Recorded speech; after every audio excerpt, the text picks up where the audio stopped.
That's real, because this is good. Yeah. Oh, Ronnie. So I was talking to Ronnie, and I said, Ronnie and Lloyd interviewed me for my first job there.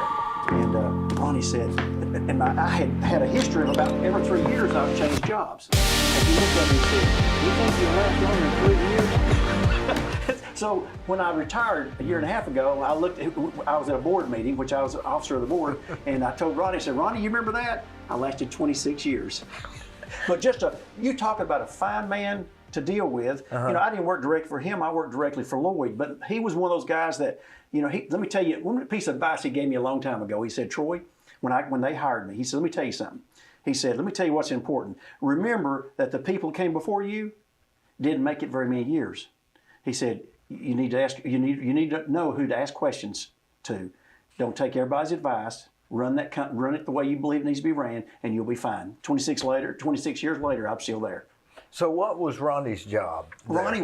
Ronnie was the vice president of operations. So he oversaw all the stores that we had. He hired all the store managers, and so he was the guy under Lloyd? He was the guy directly under Lloyd. That's exactly right. How did that? When did wholesale start? I remember wholesale started 70. Right now it's probably 77 years ago. It started under the block company down on South Ocoee Street, D&H Block Company. That's how it started. And then Lloyd came to work for them, and I may not have the details exactly. As a bookkeeper. As a bookkeeper, that's exactly right. And then Lloyd bought into the company. And Lloyd's told me this story several times. And then they decided to get into the electrical business first. Okay. So Lloyd and several other folks put money in, had to borrow. He said, I had to go borrow the money. I think it's $25,000 back then. He said, and my wife like to have died when I did it. But he said, we borrowed the money, put electrical supply down there, and that's how we got started. And that was about what year? Gosh, I'm going to say it was probably 60s, early 60s when he did that. So by the time I worked for my Uncle Joe Wonby. Yep. For years. And so around 80, I would have been cognitive of supply houses. Yes, of course. So the early days of going down to wholesale was different. You literally might go get it off the shelf yourself. That's exactly right. Charlie Howard managed when they opened up the plumbing store. They had them separate at one time. Okay, and Charlie Howard managed the plumbing store. And now you want to talk about a character, and there's your character. I believe Charlie was great. Charlie, and he stayed with them for a long time too. He retired 28 years ago. He retired right before I started with him. So I never got to work with him, but I obviously served on the board with him, of the board of directors. So, but he's just a great guy. He's still living, doing well. I think I remember dealing with him back in those early days when they were down there. And Charlie was laid back. Charlie never got excited. He was just laid back, easy to get along with. He would do the major estimates. That's exactly. Well, he was a store manager. Yeah. He was a store manager, and I don't know what all his responsibilities were, but he was a great guy. He was a great for wholesale, and he was there in the beginning. Didn't they end up with like 36 locations? Yes, sir. They sure did. They had 35 stores when I left a year and a half ago. And didn't they open up one in somewhere I saw here recently? And they're opening one up in North Carolina. That's what it was. Yes, Waynesville, North Carolina. So that would be number 36, I guess. Well, it may be 35 because I think they closed one. Okay. Because sometimes, as you know, sometimes you go into a town and business is good. Sometimes it never really ever takes off to where it's profitable. Okay.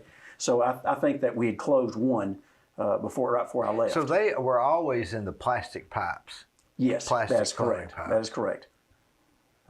But just good folks. They don't come any better. I remember when they first opened up kind of the showroom.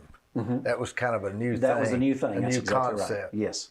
And then when they bought the host over here where Superior O's used to be. That's right. That's when they, I guess, got into the lighting more. Now they were. Well, we were in it. We were down on South Ocoee Street. Right. So we were in lighting then, but we had nothing compared to what they have over here on Key Street. Didn't they go on 25th Street for a while? Yes, in the early days it was Wholesale Supply Group North. North, yeah. Okay. And that was where they had most of their lights. That's exactly right. That was their lighting center. Yeah. That's exactly right. And that was before me. That was before I came to work for them. So then you came along And what was your position? They hired me as a distribution manager. Matter of fact, just a little history of wholesale. I am the first person that Lloyd Rogers ever hired to go into a management position without having to start as a driver or start somewhere else. I was the first person moved into management. You were almost in what we'd call today logistics. Logistics, that's exactly correct. But they didn't call it that then. That's right. And that was probably, it was a great learning experience for me. They had a lot of faith in me, trust in me, and I just didn't do that. Now, Lloyd used to be big in auctions. We'd go to TVA auctions. We'd go all over the place and buy stuff and bring back down here and sell. We went probably for several years, probably every other weekend I was out of town at a Lowe's auction. Now, years ago, then when Lowe's did their big expansion, they would continue operating their store. They'd build a new store and totally stock it, and then they'd come back and sell everything in their store. The forklifts, I'm talking about everything, trucks, it didn't matter. So we were traveling every weekend or every other weekend, going to a sale, buying material, bringing back here and putting and selling it. We did that for several years. Do you remember some of the early 1995 plumbers that were around in Cleveland? Were you that involved with them? I was at that close, but now Pritchard's. The Pritchards, yeah. you always heard about Pritchards. They'd come in there and complain like ever and just continue to do business with you. They were never happy. But that was just their personality, okay? Yeah. But now, I never really dealt with the public unless they came over to our distribution center to pick something up, and I might see them then. What about the guy that used to be down on off of Inman that had heat and air and plumbing, and he was, I can't think of his name. But there's a lot of those old plumbers that were staples around here that just disappeared. Yeah. The first plumber that I probably ever knew was a guy named Tim, and I can't remember his last name. Tim, don't tell me. Well, let me tell you. Who you're talking about. Let me give you a little bit more history about me, Dee. Yeah. I went to work when I was 11 years old for Lynn Davis. Kalo Lynn Davis. Kalo. You got to, if you're in the know, he's called Kalo. Kalo, that's exactly right. And his daddy was too, by the way. I didn't know his daddy. I met his daddy years ago. They did Rolandbrook. They sure did. They did Rolandbrook, did American Heritage. They did all the ones back off Peach Orchard. He did all those. I remember I went to work for him when I was 11 years old. These developers just think they developed a lot. Oh, yeah. He developed a lot. He developed a lot. That's exactly right. And he was... That was in the 265 program, That's exactly correct. That's exactly... And all of them were 265. 265, and then they came along with the 235. That's right. That's when they'd give the buyer $5,000 so he could buy it. So he could buy it. That's exactly right. And get the loan. And I Bell was... Fount. My parents was one of those people. We lived in Rolandbrook. I think we did too. That's how I got to go. I went up on top. I used to have a mini bike. And rode to work at 11 years old up there to work for Lynn. Now, if you've ever worked for a man that was tight as a banjo string, let me tell you, you don't have any idea. He was the tightest man. But I learned a lot from him. A lot of people say, oh gosh, he was this, he was that. But let me tell you, Lynn Davis saved a penny. He didn't say, it wasn't the dollar he looked at. He looked for those pennies to find. Matter of fact, I talked to his son just a couple of months ago, Chip, great kid. But we were out. I used to deliver material. He opened up Builders Mutual Exchange. Okay. Well, I was there when he did that also, and I carried sheetrock, 12-foot sheetrock. So you worked there then? Yes. So I worked there from when I was 11 years old till I was 15.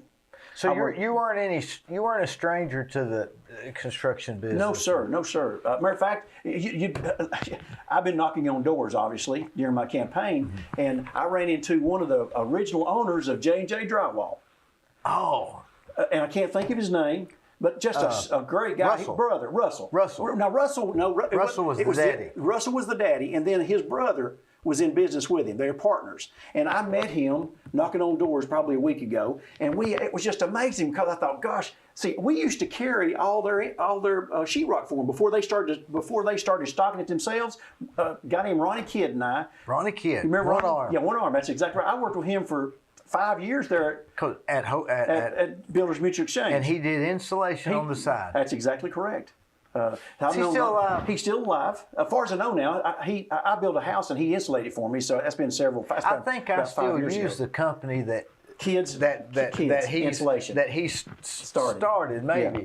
Well, he was a great guy. Changed names several times. And he could probably killed you that arm. Oh, he would kill you. Nicest guy. Nicest guy you ever want to meet. And we carried, but we delivered every bit of the sheetrock for J&J Drywall. It was about right here. That's exactly right. And he'd always have to be on the. I was talking to Russell's brother about this the other day. I said, Ronnie always had to be on the very front of the sheetrock because he had to cook that arm around that, to hold it next to him. So he always got the front and we got the back. He had a son and a daughter that would help him insulate. That's exactly right. Now, fine man. Russell got me out of more jams because I would misfigure a job. Yep. And I'd say, Russell, what can we do here? And he'd finagle it to where it worked. Yeah. Well, they were good. They're good I still people. use them. Oh yeah, and I can't. I'm like you, D. I'm loyal. I'm loyal to. But let me tell you, if you, I'm loyal to the point. It may not be good, but I'm loyal. But well, there ain't very many of us left. Just want to know the truth. That's honest truth. I'm not just saying that, but I'm one of those guys. If a man treated me right, and he was always fair with me, I pick up the phone. I use the same guy all the time on my stuff. Always. Russell always knew he was likely going to do the next job anyway. That's exactly right. So he's going to catch up or make up or whatever. You're exactly right. But good people. Gosh, I'm telling you, we used to. I use Tanner. Tanner runs it now. Okay. Really good. Now that's their sons or something, I believe, isn't it? Are they some kin to them? Russell had two boys. Mm-hmm. One of them ran the insulation department. One ran the drywall department. And I can't think of their name for some reason. I know them just like a Sonny. I know. Sonny. Yep. Why couldn't I think of that? It sure is Sonny ran the. They're really good business people. They really are. They're just on time. You know, I was here about. It hadn't been 5-6 years ago. I was doing a job and we had to be done the following Tuesday, and Monday was a Labor Day. And I had to have some of that bendable bead. Beads, yes, I know exactly what you're talking about. And I didn't have any. Yep. No stores had it. And I went over there and climbed their fence on Memorial Day. Wow. Climbed the fence. Got into their warehouse and got that. Wow. And went back the following Tuesday and I said, hey, I owe you for this. And they said, we didn't bring it to you. And I said, believe me, I owe you. You can't make that stuff up. No, you really can't. That's a true story. I bet it is. There's no doubt. Climbed the fence and handed it over to the guy that was with me. Because I knew where they had it stored. Right. That's funny. Too funny. Yeah, I guess you'd get put in jail for that. Oh, yeah, you would today, that's for sure. Yeah. But anyway, I know Russell, and they do big jobs. Yeah. But wholesale supply, people don't realize how big they are. They really don't. They think it's a local store, but I mean, like I say, we've done, when I went to work for them, Dee, back 27, 28 years ago, we had 17 stores. So we did a lot of growth in my tenure there. Now, after they, 95 was about in the construction business, the 90s was known as the decade of excess. Yes. Ceramic tile floors, Yep. ceramic tile. Not only ceramic tile floors, but you had the diamond design, and the diamonds had to all be cut to where they disappeared under the tub, and everything was, and Lenox Hills was developed. Right. And they were developing it before they were building. I was building a house in Lenox Hills while it was still a dirt road, and they were trying to get it paved. And well, I was over there working for Cherokee Construction. I worked for them a year, and I was over there clearing some lots off that he had bought for his daughter. Sure was. Before I went to work for wholesale, I worked for Cherokee for a year. It's funny. I remember you being there, and you were just there all the time. Mm-hmm. I didn't realize it was just from 95. Mm-hmm. But in the construction business, from 1995 to 2006, it did not stop one day. You're exactly right. It was just all you could do. Well, and that was the same way with wholesale. I can remember the days where the wintertime it slowed up, summertime it got busy. Well, it just got to the point where it was never slowed up. Never. Okay, ever. And it stopped about October of 07. That's right. Yep. Just like they slammed the door. You're exactly right. I feel like right now in our economy, we're in 2006 again. Yeah. And I think it's getting ready. And, you know, it's not necessarily that things went bad. It's just everybody got caught up. Everybody had a house. They had a new house. Right. Well, I think if all the things they say is going to happen here in Cleveland in the next 2 or 3 years, I think that's where we'll be. You know, when we talk about building 900 houses down off Somebody exit 20. said that fell through. I heard that. When I haven't heard that. I heard that through the grapevine, Yeah. but I don't know if it's true. And I heard that other one's on stall. I think these interest rates are going up. Interest rates. You know, in the building business, it goes this way, then it goes that way. It's just a matter of how long it's going to go this way and how long it's going to go. That's exactly correct. But I can feel it slowing up because some of these subs that can't get there for a month are coming next week. Yeah.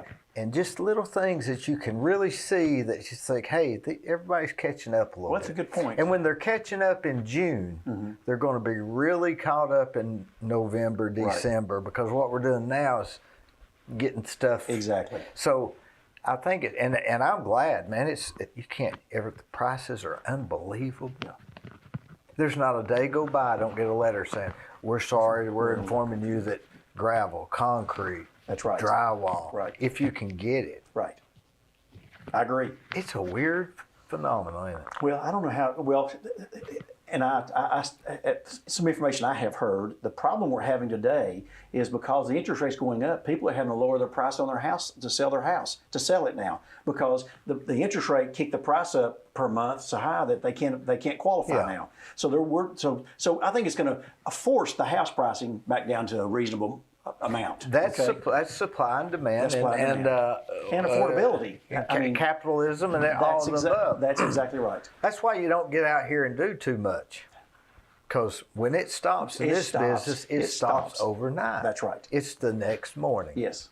The only warning you get is if you're in it, you just sense people are catching up and that sort of thing. I agree. But it's a business that is very addictive. Mm-hmm. Did you work mainly at the main office? No, I didn't work at the main office at all. I was at the distribution center. I was the only VP that was off campus. Except Ronnie was a VP off campus, and I was a VP off campus. Or off what I call campus. Where did Ronnie? Where he stay? He was out of Crossville. I bet that's where he stayed the whole time in Crossville. Yeah, sure did. When I say the whole time, that's where he lived. But I mean, he traveled and stayed on the road a lot. Did they buy into that? Wasn't he an owner at one time? Well, now he didn't own any stock that I can remember. No, he owned stock. Yes, he did own stock, but I don't know how much he owned. Way early on, way early in the process. And he had a daughter too, right? Two daughters. I know of one and two sons. And now two sons? Yeah, two sons. Yeah, he had two sons. Patrick was his youngest son. I didn't know him. Yeah. I believe he just had a daughter. I wouldn't know Scotty if I saw him. Yeah. Well, when he talked, but as soon as he talked, you'd know it was him. I know it was him. Because his voice hadn't changed at all. Country's cornbread. Country's cornbread, I'm telling you. But a great guy, and like I say, he's been very successful with wholesale. Done well for us. Well, did they move to Crossville because they had a store there? Yeah, that's correct. Because they saw a movement of opening stores over in that area, Lebanon and all those areas. So Lloyd is a very good businessman, wasn't he? Oh gosh, one of the finest men I think I've ever worked. Well, not I think the finest man I ever worked for in my life. He was one of those people that he said, "This is what our goal is, and this is where we're headed to make it happen." And he didn't try to micromanage you. He let you do your job. If you needed something, he was there to help. And if you walked into his office, he'd be sitting like this, reading something. That's right. Yeah. And you could never hear him. Yeah. Because he always had a low voice. Well, see, that's never been my problem. But you're right. He was one level keyed all the time. Like never this. got excited. That's right. I don't know, Dee, what we're going to do. These prices are really going up. Yeah, that was him. Yeah, that was me. But just a great guy. Let me tell you, he was probably one of the kindest men I've ever met in my life. He did so many things for this town that nobody ever knew about. Nobody knows. I mean, he didn't want any publicity. He didn't want anybody to know about it. He was just that kind of guy. If he told anybody, they couldn't hear him because his talk so low. Too. And the chairs in his office were always bigger than me. I felt like I was on David Letterman. He always. That's funny. But just a great guy. They won't be another one like him. Eddie ever. Botts thought the world of him. Eddie Botts. Him and Eddie Botts was in a lot of deals together. They were in a lot of deals. A lot of deals. And also Max Carroll. Those three. Three amigos, we call them. But they helped build Cleveland. They really did. They really did. I mean, they were the pioneers, in my opinion, of why we're where we're at. But we had men like them that believed in Cleveland and wanted to do business in Cleveland. Yeah, and they did a lot. You can just go back and remember, oh, they did this, they did that. Oh, yeah, I remember they did that. And you don't think about it. And, I guess we could go back 50 years ago, and there was a group that we don't even know about, too. The Ben Lewises, John Lewises. Yeah, the George Johnsons. George Johnson. I think that Lynn Davis. I think back. I remember, Dee, when I was 5 years old, I lived in Polk County. My parents did, and I'll never forget. It had one red light. Drive up every day in Benton, and it's still one red light. And I use that as an example to folks. I say, guys, we're very fortunate in Cleveland and Bradley County to have people that wanted to have more than just the norm for our people. They wanted to make sure that our kids had a job, their grandkids had a job, so that we didn't have to go to Atlanta or Knoxville or Nashville to find a job. We've been very blessed here. And I guess to talk a little bit about my school board seat for 20 years, that's been my goal, is to make sure we had kids educated enough that and hopefully jobs that they could fill and make a good living and raise my grandsons here and your grandsons, that our families could stay here in Cleveland and make a decent living. I couldn't think of my kids going and working out of town and me just being able to see them every once a month or so. I couldn't either. I'd go crazy. I'll just tell you. Especially if you had two in two different locations. Oh yeah. I don't know how people do that, but we're fortunate here in Cleveland that we've had good jobs, and we're going to have even better jobs coming in the future here. I really do believe that. I think we've got a great horizon for our grandchildren today that they'll have a chance. And that's the key to have jobs that our kids can stay here. That's right. If you want an argument for progression, that's it. And I'm sorry. I strongly believe that. So it doesn't matter what I do in life, that'll always be my goal and push to make sure that we continue to do that here in Cleveland, that we don't let up. We continue to work toward getting industry here and that pay well, okay, that gives my grandkids a chance and your grandkids and other people's grandchildren a chance to make a good living, and they get to stay here too. And don't have to move to Minnesota. Exactly. How long did you live in Polk County? I lived in Polk County for a year. 1 year. When you were how old? I was 5 years old. Do you remember much about it? Well, at 5? I just remember the one red light. We lived right. I mean, I could see the red light from where we lived. Okay. Were you up on the hill on the west side? On the west side. I was over there yesterday. You know where the school is? Yep. We lived in a rental house there. It belonged to a guy named Ben Lewis, and he owned that. The one I just mentioned. Yes. Is that him? Well, I'm just not sure, but they closed that road now. But there used to be a road coming down from the school and came down there and came down to 411. And now it's no longer there anymore. They closed it. I built a house over there on the left. It's in a hole. In the hole. That's exactly right. So that's where, and we were in a rental house right above the Lewises. Now my stepdad was kin to the Lewises somehow, so that's how I guess we ended up there. But we didn't stay long because we came back to Cleveland. But I just remember the school being there. I remember the one red light, and I always thought it was just strange that it just had one red light. And we come back to Cleveland, and we had several back then, and just no comparison. But I guess I've always the friends that I have in Polk County, my wife's parents live there in Benton, and I always just felt sorry that they just I don't know why it never took off, because 411 is a wonderful highway. Oh man, I love going to Polk County. So I hope that someday that the bells will go off, and your leadership up there will make sure that we start getting industry up there and giving those folks a chance to. 411 right now, you go up there and it's so busy. Oh, when they widened it, it just brought in everybody. Well, people's bypassing Chattanooga and Cleveland. I mean, it is a market waiting for someone to take advantage of, I think. It really is. And it may be several years down the road before it is, but the light bulb's going to go off, and they're going to say, "Oh, looky here." It's really a good place, and you can go so many different ways from being there. That's right. So I wish them best, but I'm happy with what's happening here, and I hope to continue to be a part of building Cleveland and making a difference for our kids in the future. Why did you decide to retire? Because you're not that old. No, I'm not that old, but I had been there 26 years, and just like I told Jeff, which is Lloyd's son, I told Jeff, I said, Jeff, it's time for somebody to have a chance to fill my shoes and move on, because I think after a time, in anything you do, okay, I think sometimes it's good to have new blood, new ideas, a new vision, because when I came, that's what I had. I was a new guy. I had a vision of where we need to go, and I had a plan. And you can get burned out after you've been on the job. You certainly can. And things irritate you that wouldn't have irritated That's exactly correct. As you get older, that just... You think, but it was a wonderful company, wonderful people. I have got lifelong friends that I dealt with there for all these years. I hired people. I couldn't tell you how many hundreds of people that I hired. So I have I've had to make a payroll. And I had to make sure that we was in budget, and I had to make sure that our equipment ran. It's funny, Dee, in life, we don't realize that all the things that we did prior to getting here got us here. Okay, yeah. And I think back of all the experience I had, and when I came there to Wholesale Supply Group, I was in the trucking business. So building I had supplies. trucks. Yeah, knew the language to these subs, because there is a language. There's a language. That's exactly right. So I was very blessed that the Lord put me there that day. And let me tell you how I got the job. See, and anybody who works for me, they're going to tell you, they know this story. Is I was working for Cherokee Construction. I was in between jobs. I used to have a quick loop here in town, the Express Lane.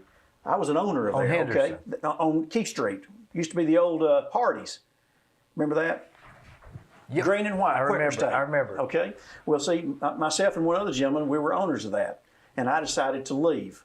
So in between jobs, I worked for Cherokee Construction, and I'd never really been in the construction business. So that year was probably the most important year of my life, because I learned a whole lot about construction that I knew nothing about. Okay, and how I got Wholesale Supply Group the job there is I was inside. We built the distribution center for them. Okay. Now, I don't know if you remember, but we bought the building that was up. They took it down and came and put it back up over on our property. I remember that. Okay. Well, I was in there sweeping one day. I was a laborer. That's all I was. I'm not a contractor, but I was a laborer. I was in there sweeping, doing whatever they told me to do. And Mr. Rogers saw me sweeping the floor, and he thought. And this way he said it, I was amazed, because you took pride in what you did, even though sweeping the floor. Some people, they'll take one hand and just go out. It drives me crazy. Okay. Or stir up dirt while they're doing it. Yes. Well, so that's how I ended up getting an interview. He asked me, he said, hey, would you be willing to come meet with me and Ronnie? We'd like to talk to you. So that's how I got that job. And that was a big leap. That was a big leap, okay? So I said that to say this. Anybody that worked for me will tell you that the first thing you're going to do when you go to work for me is you're going to sweep the floor. Mm-hmm. Because I think it's important that you know that I believe that's important. Mm-hmm. It's not just one of those things that, well, just because you can pick, everything's okay. I want you to be able to do the basic thing of life. And let me just tell you, if you're not, I'm going to show you how. And I just think it's important that you take pride. And my point to my employees were, you take pride in anything you do. It doesn't matter what it is. It's the lowest man on the totem pole. I'll do whatever you ask me to do, and I'm going to do it the best of my ability. Because when I get up here, you don't forget. Sweeping allows you to inspect. You ever thought about that? Oh, yes, sir. You're exactly right. You can inspect while you're sweeping by accident. By accident. That's exactly right. Well, that's how I got that job, believe it or not. Not that I was the smartest. Okay. So Lloyd stole you from Jim Williams. Jim, yeah. Jim Williams, I have to tell you this. It was funny. And if you know Jim. He was a tough one, buddy. You better believe he's tough. Yeah. But Jim, the day I went and interviewed this day, the next day, Jim had me out there with a sledgehammer putting concrete forms in. You had to get the steel ones. You had to put the pole. Yeah. Well, I was out there all day long with that sledgehammer. Wedges. Yes, the wedges, all that. Out there slamming. He asked me the other day. He said, "When are you going to take that job?" He said, "I told Jim. I said, Jim, you'd like to kill me today? Of course I'm going to take that job." Yeah. But what a great guy. He was very kind to me. Yeah. I think the world of Cherokee Construction, they were very. I just couldn't ask for anybody better. And it was amazing. Then I ended up. You'll love this one. When Wholesale Supply Group hired me, I came in the next day, and Jim knew I was leaving, and he understood and all that. So I came in the next day, and Cherokee Construction was still working on the building. Well, I came in, now they didn't allow you to wear shorts, okay? Well, I came in shorts the next day because it didn't have air conditioning. Yeah. So the guy working, he was redoing our bathrooms. He said, I'll never forget him, Paul was his name, Paul Bottoms. And he said, Paul Bottoms. He said, do you remember Paul? I remember him. He said, Troy, you can't wear shorts. I said, Paul, you work for me now. I was being funny, but it was just a great day. I thought, I cannot believe that. It was cute. Paul Bottoms was Austin Stevenson's lead carpenter. Mm-hmm. Paul Bottoms. Mm-hmm. Good guy. Is he still alive? Nope, I don't think so. I believe he passed. I always thought that was an odd name. It Paul is, isn't Bottoms. it? Yep. But we had a good. I learned a lot in a year about construction. Mm-hmm. Respect for people in construction. About how old were you when that happened? I was. Well, I'm 60. I'm 61 well, now. It'd been 94. 94 is when I worked for him. So. Boy, it seems like yesterday, but it sure does. But he wasn't. But gosh, what things have happened in between there? Golly. I learned a lot. That's why I don't worry about 20-year mortgages, because it'll be here in a minute. It'll be here in a minute. Isn't that the truth? You're exactly right. It doesn't matter. Do you think that wholesale's going to keep growing? No question. I think it is, yes. I mean, you just about have to anymore. I mean, if you're going to compete in the marketplace, you buy in volume. And the more you can buy, the better price you get, and the better price you can pass on to your customers. So you have to be progressive. You have to be progressive, or you're left behind anymore. And that's why Lloyd was always one of those people, if he found a great location, we opened up. We didn't go crazy, but we did it on we didn't borrow money to do it. So he made good, sound decisions. Now, he ate at the Old Fort every morning, right? Every morning. Like 6:30? Yep, between 6 and 6:30 we were there. And I don't know if this is true, but did he take a lady a biscuit every day? Every day? Every day. Just a friend from church? Just a friend from church, that's exactly right. That's all it was, that's just all it was. A friend from church. Yep. An elderly lady, I believe. Yes, it was. It sure was. I don't remember why I knew that, but I knew that. Well, he was one of the, like I said, we can talk about him all day long. He was the kindest man I ever met in my life. He wanted to do what's right, and he didn't. He's not active now at all. No, he's not. Right? No. Josh is it Josh? Josh, yeah. Josh has taken over? Well, Jeff has taken over. Jeff, yeah. his son, is running the company now. Yeah. But yeah, Lloyd, I can tell you the story. I don't know how much you want to know about it, but I was with Lloyd when he had his first stroke. He had called me. He was having some problems falling, okay? And he called me. He had fallen in the bathroom. So I went up there and got him up, got him dressed. He took off to work. And then I decided, I've always thought Lord is a daddy to me. I mean, he treated me like a son. Let me just tell you, that's our relationship. And so I told him, I said, well, what I'll start doing is I'll start coming in the morning time and getting you out of bed, making sure you don't fall and all that good stuff. And then I'll come back at nighttime and make sure you get in bed, and then I'll go home. Well, one Saturday evening, we were there. I was there waiting on him to come home. He'd gone to see his girlfriend, and he came home. We were sitting there watching TV, and I noticed that he grabbed the channel selector and said hello, and I knew something was wrong. And I thought, that's not right. So I called Jeff, his son, and said, hey, Jeff, something's wrong. Can't tell you what it is because something just don't feel right. So I'm just going to I'm going to go home and change clothes, and I'm going to spend the night here tonight. So about midnight, I heard him goggling for breath. I mean, he was drowning on his own slava. And I ran in there, and he was just stiff as a board like this here, and he couldn't turn, couldn't move, nothing. I turned him on his side, cleared his throat, got him breathing, and then I called Jeff, and we called the ambulance, and they took him to the hospital, and he kindly recovered from that. At about 2 years, at least you could have a conversation with him, and it wasn't like he was making the biggest decisions in the world, but you could talk to him and all that. And then I was taking him to Old Fort every morning for breakfast. Did you eat with him there? Yes. Oh, yes. So I would take my car up, or my truck. I'd take the truck up to his house. I'd get in the car, and they got him a little car, we could take him around in. So I'd take him to Old Fort, and then I'd bring him to work, and then I'd take the car back to his house, and then I'd bring my truck and go back, and then I'd go to work. Logistics. There you go.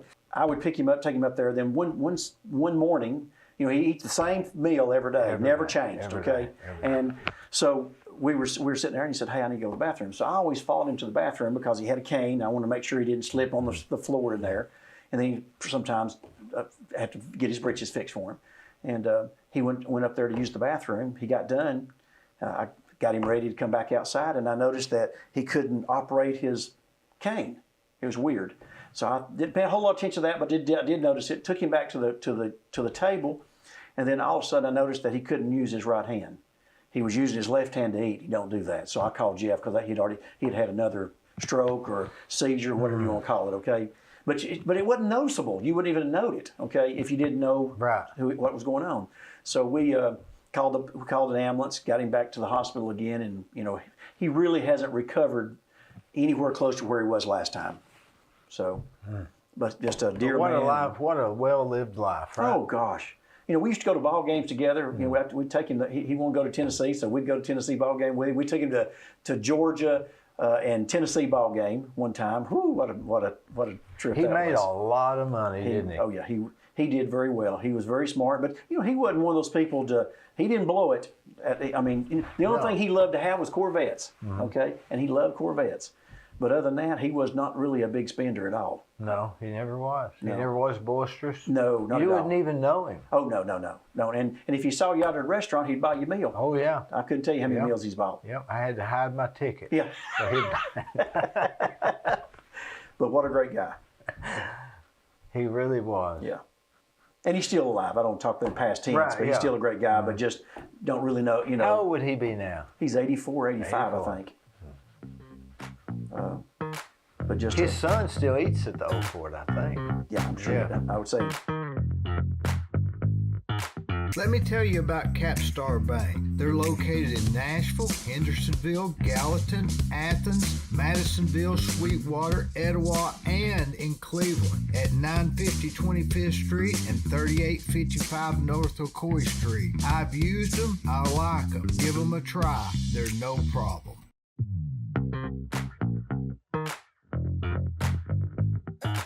Now, when you're on the school board, what possessed you to do that?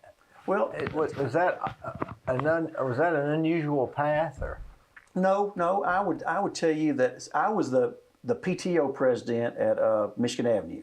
Okay, and if you want to know the truth, I really ran for selfish reasons. I had a daughter that was in elementary school, and I thought, boy, if I got on the school board, maybe I could help her move along. And found out very quickly after I got on the board, Dee, that it really never was about her. She had two great parents that loved her, cared for her, and did anything she needed to do to make sure she was successful. It was really about those kids who didn't have parents, or parents weren't engaged, or didn't even know to be engaged. Okay. Yeah, didn't know. Sometimes you just don't know. Just don't know. And really, more than anything else, I was able to make a difference in their lives, and that's what I saw very quickly after getting on the school board. That my influence there was to help those kids and those parents that really didn't know. Because on the school board. On the school, with me being on the school board. You think the school board really helps to affect that stuff? Oh, no. More so than the principal at the school, or? Well, I think you work hand in hand. You got to give them the tools. That's exactly right. You have to give them the tools to do that. But then sometimes a school board member can have influence where you need extra help. Does that make sense? Yeah. Okay. And not giving a whole lot of details, but it's just kind of one of those things. I was one of those guys that you can ask any board member that ever served the last 20 years that I'm not a hunter, and I got a hunter's license, but I don't do that for a regular routine. I don't fish. This was my thing. Okay, being on the school board. Did you real soon after you got on it get a passion for it? Oh gosh, yes. It was just it was the love. It was one of the loves of my life, because the fact that I saw. Let me tell you, I grew up over in East Cleveland. I was poor as dirt. We were on food stamps. I was a nice child, and so it was hand to mouth, and sometimes it wasn't nothing there to put in your mouth. Whereabouts in East Cleveland? I lived right beside Community Hall Church. You know where that's at over there? Mm-hmm. Okay, that was one of the poorest. Where John Paul Douglas That's exactly right. It was one of the poorest areas in Cleveland. Okay, And still and is. still is. And went to East Cleveland. And like I say, we were fortunate enough just to barely have clothes. If you just want to know the truth, Now, East Cleveland is now a gym now, right? East Cleveland is now pre-K. It's a part of the pre-K program that we have in Bradley County. And they have That's right. I'm not sure it's a gym anymore. P Street. That's right. So that's where I came from. And let me just tell you, I think there's a vicious circle in life sometimes that we get in that's so hard to get out. But I do believe the only way that we give a chance for these kids to get out of that is education. Education is the only chance that they have to get out of the vicious circle. Not just reading, writing, and arithmetic, but the exposure. I was exposed to people that were much better off than me. Okay? That's helpful. That's You say, man, I want that. When you separate that, D, you destroy education. Let me say Desire. It again. The desire. Because I saw people that had stuff that I thought, man, what would it be like to wear a shirt with a polo figure on it? You know what I mean? Yeah. I didn't have that when I was a kid. Remember the eyes on. Yeah, I didn't have none of those things. I had no chance of having it. I was lucky to have Walmart clothes. Okay. And we had, and I don't know about most people, but if you lived that life with me, what you had was when you got home, you had to take those clothes off because that's all you had. You had to put junk clothes or old clothes back on if you don't go outside and play. Sunday shoes. That's exactly right. So I live that life and I understand it, but I also know that there's another side to it. But education and people caring about you is what helped me get on the other side. I was very fortunate. I also believe hard work, D. It don't come easy. No. You got to work hard. And just like working for Lynn Davis, trust me, he didn't give me 75 cents an hour because he liked me. No. Okay? He gave me 75 cents an hour because he expected me to work. And I worked hard for that 75 cents, and then I got $1 and now $2. Yeah. So it progressed on. But worked half a day Saturday.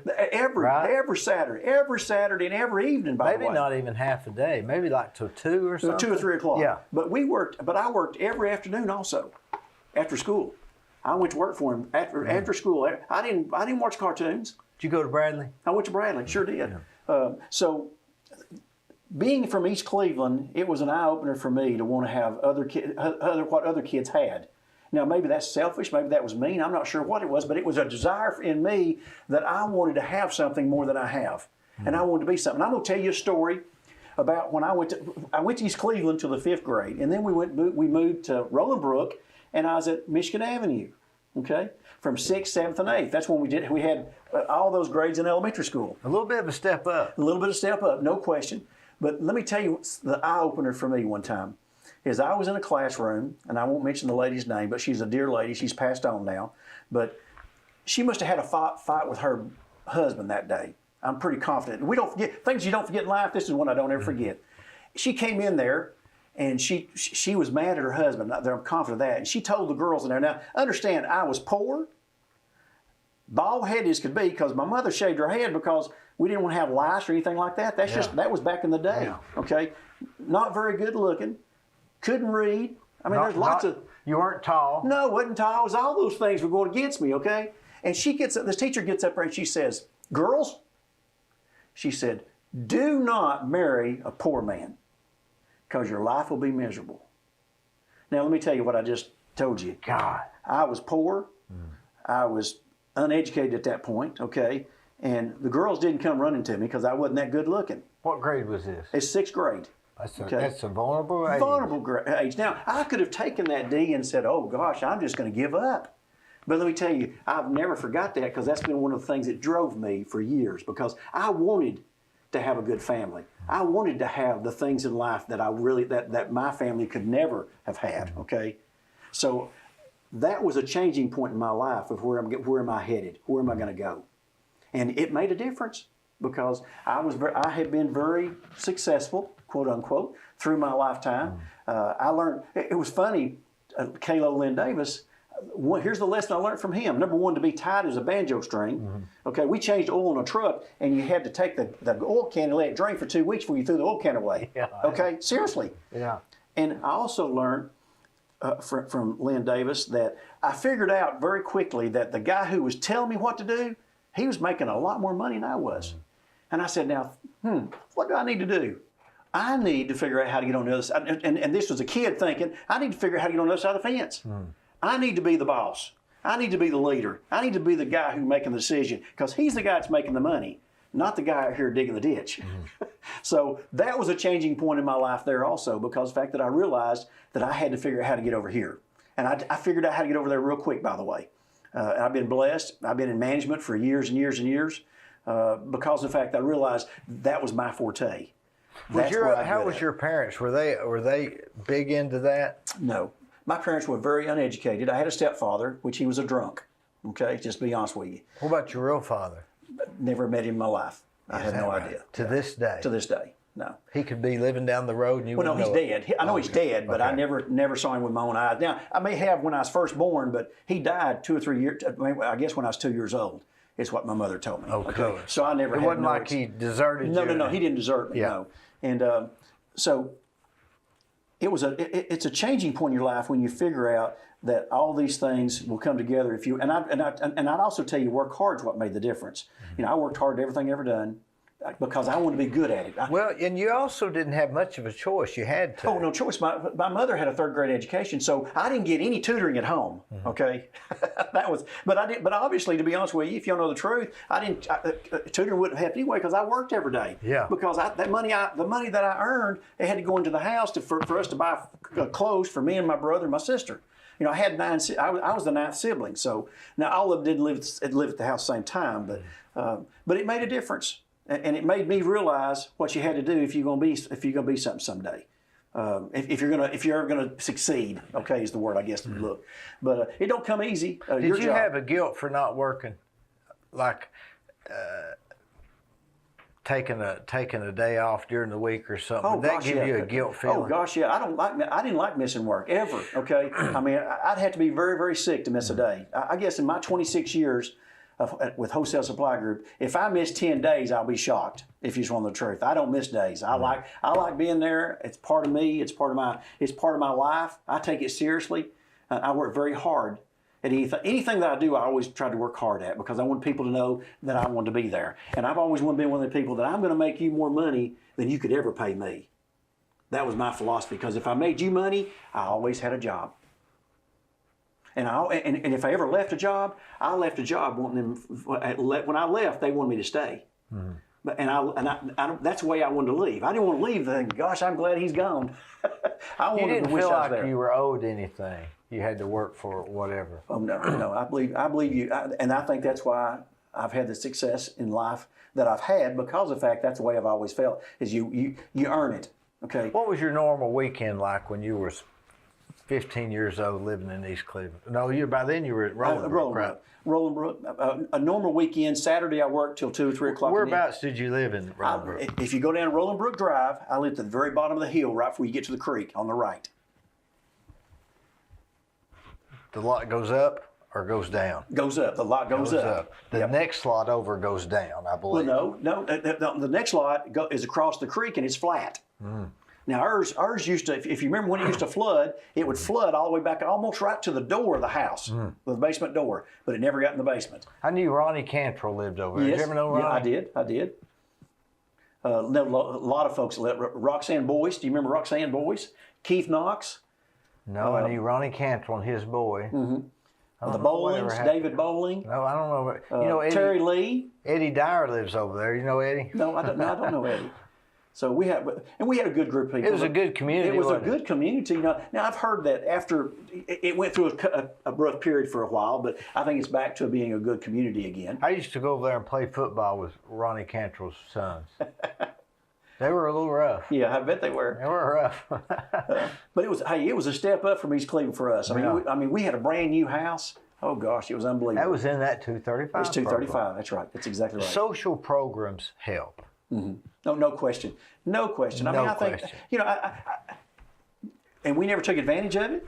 We were glad to have it. We took care of it. You can't take much advantage because there's not enough to take advantage of. That's exactly right. Even food stamps are a minimum, That's right, exactly. Were you on food stamps? Yeah, oh, yes. Now, when we lived in East Cleveland, we were. I don't think we were. My stepdad worked for Vulcan Material. He was one of the guys down the hole digging, okay? So he made a fairly decent, unless he decided to get drunk that weekend and spend all his money. So, we still had a tough time at times because of the fact that he liked to drink.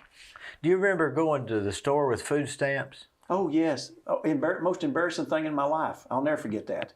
And matter of fact, I was talking to somebody on knocking on doors, and we were talking to the guy. We remember it was a booklet. It was a booklet, and they had to pull out the certain foods that and everybody's if you couldn't hide the book. That's right. Because they knew when you started separating stuff that you were on food stamps. That's exactly right. That's exactly right. And it had the money value on the stamps. I mean, yes, sir. I remember that. Never will forget it. Were you on the school lunch program? Yes, sir. Free and reduced lunch. I got a piece of paper that we filled out, a copy, the original piece of paper where we filled out for food stamps, or for not food stamps, but for free and reduced lunch or reduced lunch. And they hide that much better today than they did when I was a kid. Back then, it was not. Back then, it was just you. You might as well have a red dot on your head. That's exactly right. But now today, you don't know if anybody's got money or don't have money. Okay, because it's all automated. And that's a good thing. And that's a good thing. I totally agree. But you live with that. But I mean, did it make me a better person? I think so, Dee. To be honest with you, I think I'm better because I had to live in that, and that's why I guess I have a burning desire to make sure that we move everybody that we can out of that circle. Which is not going to happen. No. But we can sure make it. We sure got to make an effort. Like today, the big people being on food stamps, it's not as obvious. That's the things that have progressed. That's great. I totally agree. Yeah. When you can take a card that looks like a credit card and do it, it don't mean anything anymore. Don't mean anything. Okay. But I'll assure you, back to the school issues, I truly believe that we perform one of the greatest services of mankind is public education. And without it, I'm not sure where our country would be. And it's almost it's almost an arm of the social programs, which is good too. So it's twofold. Very much. You know, we do so much. You talk to teachers, and we do so much more today than we did even when I was in school and you were in school. What we're required to have to do to help kids move forward. It's unbelievable. I mean, it's shocking is what it is. I mean, I remember when I was a kid in school, if you got in trouble, I mean, it wasn't because I was ADD. It's because I was just a mean kid. Yeah. Okay? And I got to go see Sam Ledford. I don't know if you remember Sam Ledford. Sam Ledford tear your tail up at Michigan Avenue. And you didn't have the problem with ADD. You had a problem with your butt hurting. Yeah, you just dealt with ADD. You just dealt, that's right. But I remember, and I've said this many times in meetings, I remember when my mother told me, if you get in trouble at school, whatever they do to you is okay with me, but when you get home, it's going to be twice as worse than what you got. Is your mother still living? No, she passed. But she was one of those, she's a firecracker. I mean, she didn't have no education, but she made sure that her kids, she told her kids, you ain't gonna get by with stuff like this. And she believed, if the teacher said it doesn't matter what the teacher said I did, I was guilty, period. And most of the time I probably was. Okay, I wasn't a bad kid, but I mean, obviously we all do something sometimes we shouldn't do. But you're getting fights in school? I've gotten a fight before. I'm a big boy, okay, today, but when I was in school, I was just a little runt. I mean, I wasn't 90 pounds. I'll never forget, I got to tell you this story because you brought it up. I was at Michigan Avenue School, and I won't mention the boy's name, but this boy, you know, sometimes when we're in school, these guys that's got a little bit more muscle, they like to make sure the girls know they got muscles. Yeah. Well, he threw me down the bleachers. I thought he was going to kill me, okay? And I never forgot that, though. Your mother came out in. Well, no, she didn't come out. Well, no. But I mean, her personality. Oh, yeah. And I wasn't going to fight him because he killed me. Yeah. Okay. I mean, I'm not stupid. I was just a runt. Yeah. Well, the good Lord sometimes brings things back around to you. So let me tell you what happened. I went to work for Kentucky Fried Chicken after I was 15 years old. When I was 16, I went to work for Mr. and Mrs. England. John. Well, it was Luther. John really wasn't. Oh. It was Luther and Juanita. Oh. Two of the finest. On Wildwood or over here? Over here on Key Street. But no, I don't know if you know this. We used to deliver the chicken to Wildwood. They didn't cook it. I didn't know that. Do you remember seeing the chicken trucks? Yeah. Well, that's what we delivered. I didn't realize they were taking that. We were delivering chicken over there. It was the only place that had the buffet. That's exactly. That? Oh, yes.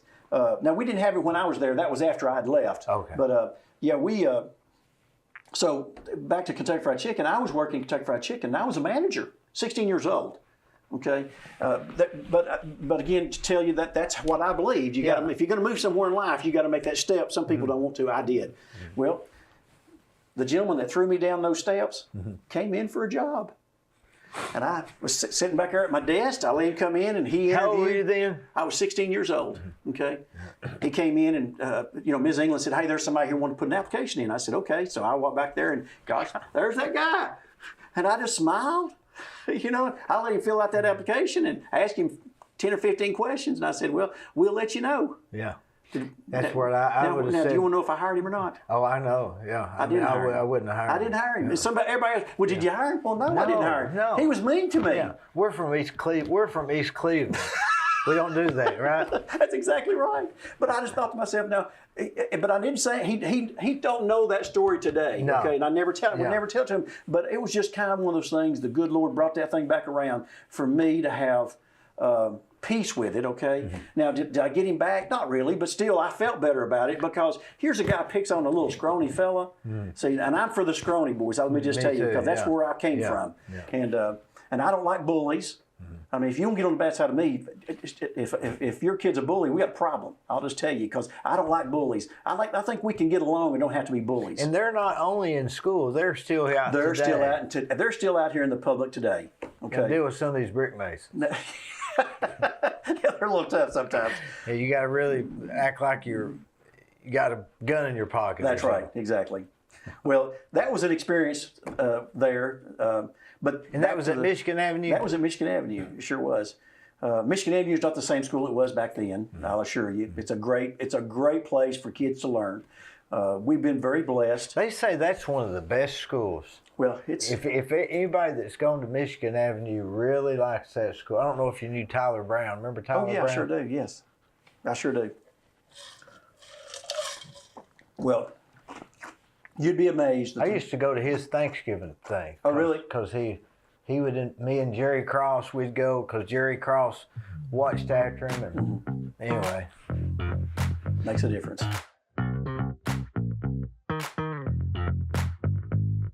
Hello, I'm Dee Burris, and most of you know me as a general contractor. In October of 2020, I started a podcast that I call The Discussion with Dee Burris.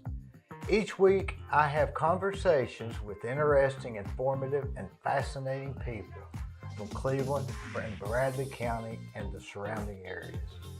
You can watch the discussion at dburris.com on YouTube and Facebook, where we would ask you to please subscribe. It's free for updates and notifications of new shows. It's no problem.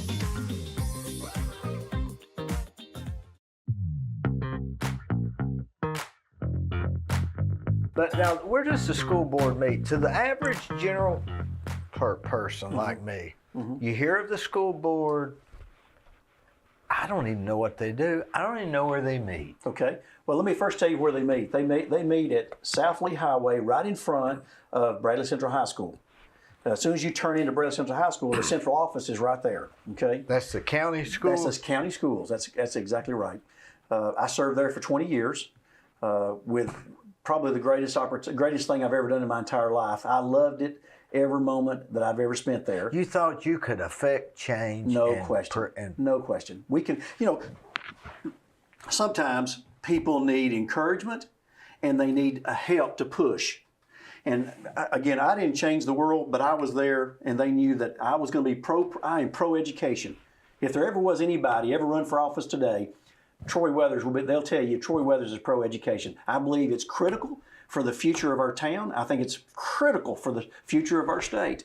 But I tell you what I do bring to the table that most people didn't bring was I brought common sense to the table. You got that in East Cleveland, by the way. Yeah. Okay. You got to understand what life is out here. Some have it, some don't. Some have, some don't. And when you don't have it, You're not going to get it. You're not going to get it. It's not a gift. No, okay? It's not something you worked at. That's exactly right. It's not something that you think, I'm going to see if I can figure out how to have common sense tomorrow. It doesn't work. Well, if I brought anything to the table, I would tell you that most of the board members that I ever served will tell you that I brought common sense to the table. I'm a pusher. I believe in pushing the envelope. I won't watch. When I ran the first time, Dee, for school board, I said, I hope my decisions from this point forward will be what's good for kids, what's good for teachers, and what's good for parents. And if the decisions you make in that order, if they ain't good for those three, it's a bad decision. Just wake up and realize that. It don't take no rocket scientists to figure out that's just not going to be good for us. That's what we're here for. That was my philosophy. That's exactly right. Is we've got to do it for these folks, because if you don't have if it don't work for the kids, why do we do it in the first place? The teachers have got to buy into it. It's got to be they've got to be able to do what you need them to do, and then the parents has got to be a part of that. And if you have any of those three categories out of the loop, it's failure. It's what it is. So so my goal was always to try. I want to make sure that whatever we do, it's the right thing for everybody in that category. Does the state tell you how you have to do it, or are we as a county really flexible in how we can do stuff, or how much flexibility is there? I would tell you there's very minimal flexibility. The state has a requirement that, because they supply the testing, okay? So, and it's everything that we do today is based on taking a test, nothing else. You know, years ago, a teacher had the flexibility of doing, you know, if she thought multiplications got taught better this way, she could do that. Today, that's not how it works. Everybody in Bradley County schools, and I'm sure across the state, I'm confident it is, they have a set, this is the way we do it. We've taken the individuality out of teaching today. And not just today, but years. We've done it for years, okay? That we've just taken that away, which I'm not in favor of. But unfortunately, when the state is funding your programs, you don't have much choice. That's where they get you. That's where they get you. And then sometimes they send mandates down here, and it costs money that they send no money with. So I think that's important that we got to watch. Who watches all that stuff? Who's sitting at the desk that says, here's another mandate, and we got to do it? Is there like an administrative person? Yes, there sure is. We are constantly, because the laws change constantly, as you know. It'd be a full-time job. It's a full-time job of watching, paying attention to what we're doing. You know, let me give you an example. CRT, critical race theory. Yeah. Okay. I don't even know what it is. Okay. Other than it's not good. How's that? It's sort of wasn't it sort of a replay of something they kind of had in the 70s? It's not really new. Well, it's a little different. Well, no, it's real different. And let me tell you why. What they're trying to do is they're trying to change the history of our country. Okay, that's what they tried to change. And you can't do that. Can't do that. Okay. It is what it is. It is what it is. I didn't have anything to do with it, and you didn't either. Okay. And we have to button up our britches and let's move forward and stop. You can't look back now. You don't ever want to lose your history, because it's critical that we remember where we came from. That's what's critical. That's what's critical. Okay.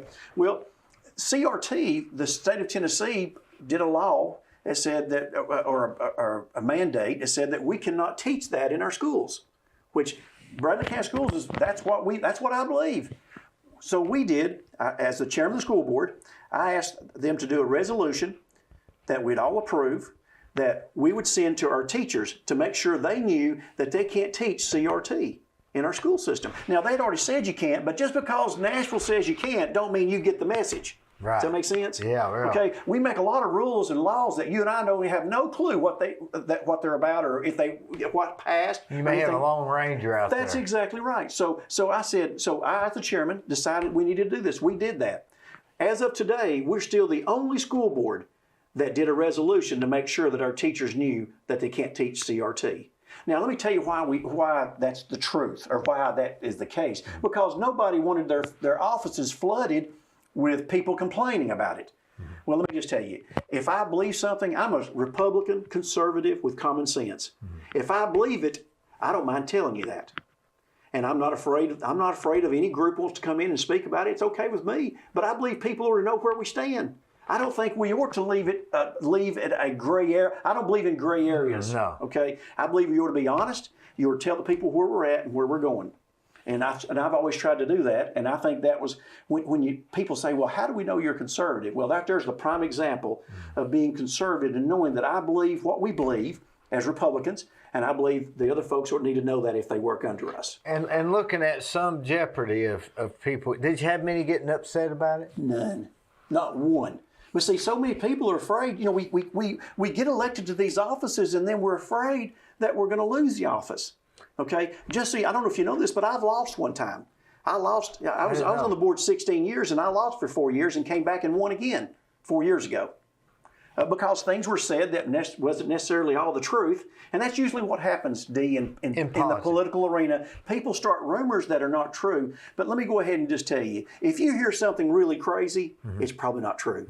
Yeah, if you go to the extremes, I found out this, even in the conservative party, Republicans and liberals, if you're listening to the far right or the far left, you're probably not on track. You're probably it's not. somewhere in the middle. That's exactly right. And that's where and most of the time that's where I'm at. I want to do what's right for our community.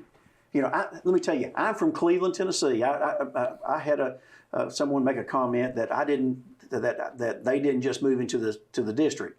Well, I moved from the 4th district into the 3rd district downtown a year ago. You're still in Bradley County. Well, let me tell you, my address, my birth certificate said 980 South Ocoee Street, Cleveland, Tennessee. Did I live in Cleveland? I was born in Cleveland. Okay. Yeah. Now, when I lived in the 4th district on 64 Highway, my address was Cleveland, Tennessee. When someone asked me anywhere in the country that I've ever traveled, they say, "Where are you from?" I didn't say Bradley County. No, I said Cleveland, Tennessee, because that's my home. And that's I lived in the county, and I'd say Cleveland. You're from Cleveland, Tennessee. Sure, I am. Okay, so I'm always amazed that people try to make those comments to throw people off. That, let me tell you, and it could throw some people absolutely, off. They say, absolutely. "Oh man, he's from the county." He's from the county. Well, let me tell you, I'm from Cleveland, Tennessee. Anything I've ever done, I've done what was right for the people of Cleveland and Bradley County, because that's where I live, and I have a legacy. Okay, that means something. My morals and legacy means something. I've got grandsons. I want to make sure someday they're going to be able to say, "Gosh, that my pop-pops," that's what they call me, his name's on this building here or on the plaque. I want them to be proud of that. I'm not going to do anything stupid to hurt Cleveland and Bradley County, because I love it with all my heart, just like I love the school systems with all my heart. I believe it's the key to our future, and that's why I've always done what I've done. But if you hear something crazy, Dee, let me just tell you, it's I don't probably not listen true. to that stuff. Well, there's a lot of people that do, and I just hope that I don't think they do. Yeah. I think the general public is smarter than people give them credit for. Now I agree with you there. They don't believe all that. That's stuff. right. You're exactly and right. it's sort of like, well, I don't care. He's those saying he's my dog even if he don't hunt. yeah, I understand. I mean, I got people that I'm with, I'm for even if they're wrong. That's right. I just, I know the spirit of it. That's right. I know a lot of times you don't look at what people say or what they do, but what they generally do. That's right. And generally they're trying to make the right decision, and maybe they knew more about it than I did. And I have said that for years. Maybe there's some more about it, because I bet you there's all kinds of nuances in the school board, or even in the logistics of working at wholesale. Man, you couldn't sit here and explain to me all that. I couldn't tell you how hard my day is going to be tomorrow, because you'd say, well, now Dee started lying, because it's just too complicated. Right. So sometimes we just have to say, trust me. The one thing is, I think we vote people into office to use their discretion. Yeah. I don't think we vote them in office to say what we all agree, because you'd have to have an election on every decision. That's exactly right. We're electing them to use their discretion, and let's let it go at that. Well, you hit the nail on the head, what my mama used to say, because let me tell you, as a school board member, I've always tried to make the right decision for our school system, for our kids. Mm-hmm. Now, if you didn't know all the details behind it, you think, what was you thinking? But just like you said, when I have all the information, I came to that conclusion, and I hope and pray that the people who voted me in for 20 years, they believe that I was doing what's right for Bradley County school systems and our kids. And I think, as you know, I'm running for office for the 24th district. I would hope that the city of Cleveland and Bradley County would understand that I'm going to go, if I get an opportunity to serve our county as a state representative, I'm going to do what's right for Cleveland and Bradley County, period.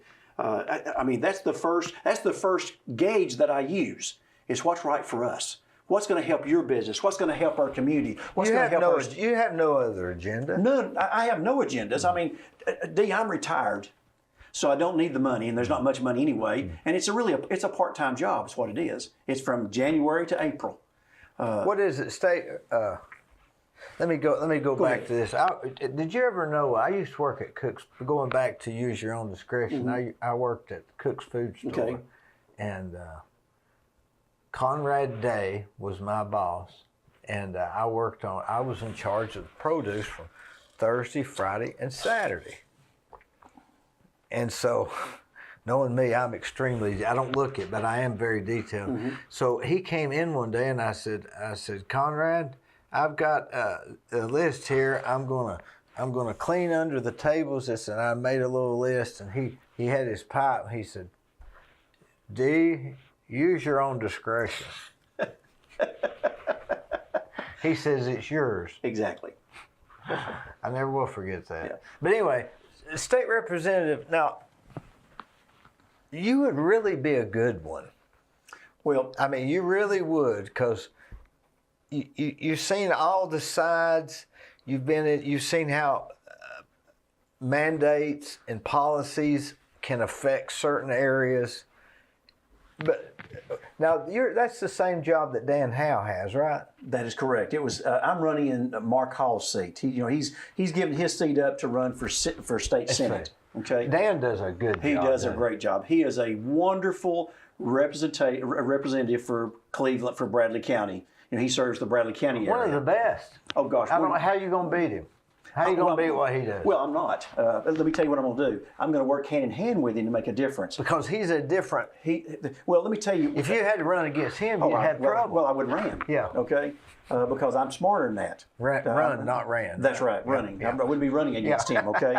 But he's a great guy. But what I plan on doing, just so you know, is I'm education. Okay, if anybody don't believe I'm education, something's wrong. That my life is part of that, and it always has been. So, if I'm elected, I'll be the only one in this whole southeastern area that's on the education committee.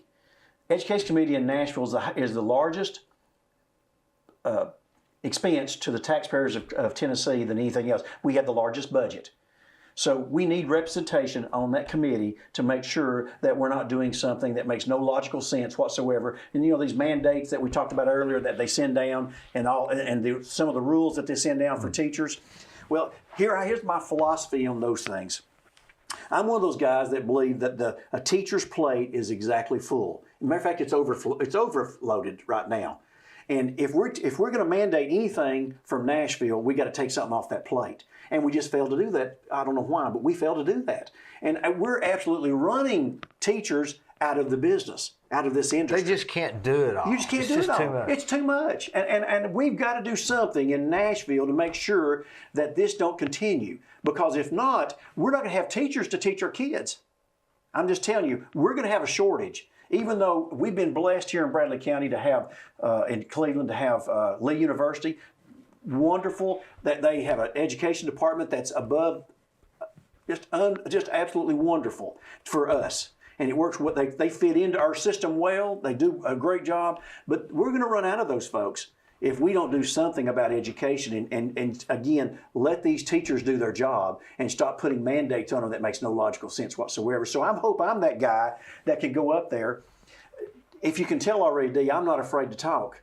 I'm not afraid to speak what I believe because I'm not going up there. I'm not going anywhere to impress anybody. I'm going up there to do a job for Cleveland and Bradley County to make sure that we have representation that makes sense. And have someone up there that's bold enough to stand up and say, this is wrong. I mean, I'm not going up there I don't put, I've been up there several times dealing with issues, and they tell me our problem is we have people up there that pushes yes and no. Well, let me tell you, before I push yes or no, you're going to hear why I did push yes or no. And you never know, they may be trying to get the union in. Well, again, I don't know, but I'm just telling you, we got the union out here, okay? In the state, and we're going to leave it out because it works. Teachers don't need. When you have a system like we have here in Cleveland and Bradley County, teachers don't need representation. That we're being able to do more for them now than we ever did to help them do their job. So I'm very strong in supporting our teachers. I'm very strong in supporting our families. I believe that our future depends on it. And we're opening avenues as we speak. And let me tell you one that I don't know if you even know about, but the Pie Center. Are you familiar with our Pie Center we're opening? Very familiar. Well, let me tell you, that Pie Center is a game changer for education in Bradley County and the city of Cleveland. We will make a difference in the future of industry. Now, boys, you don't talk about that very often when it comes to education, but industry.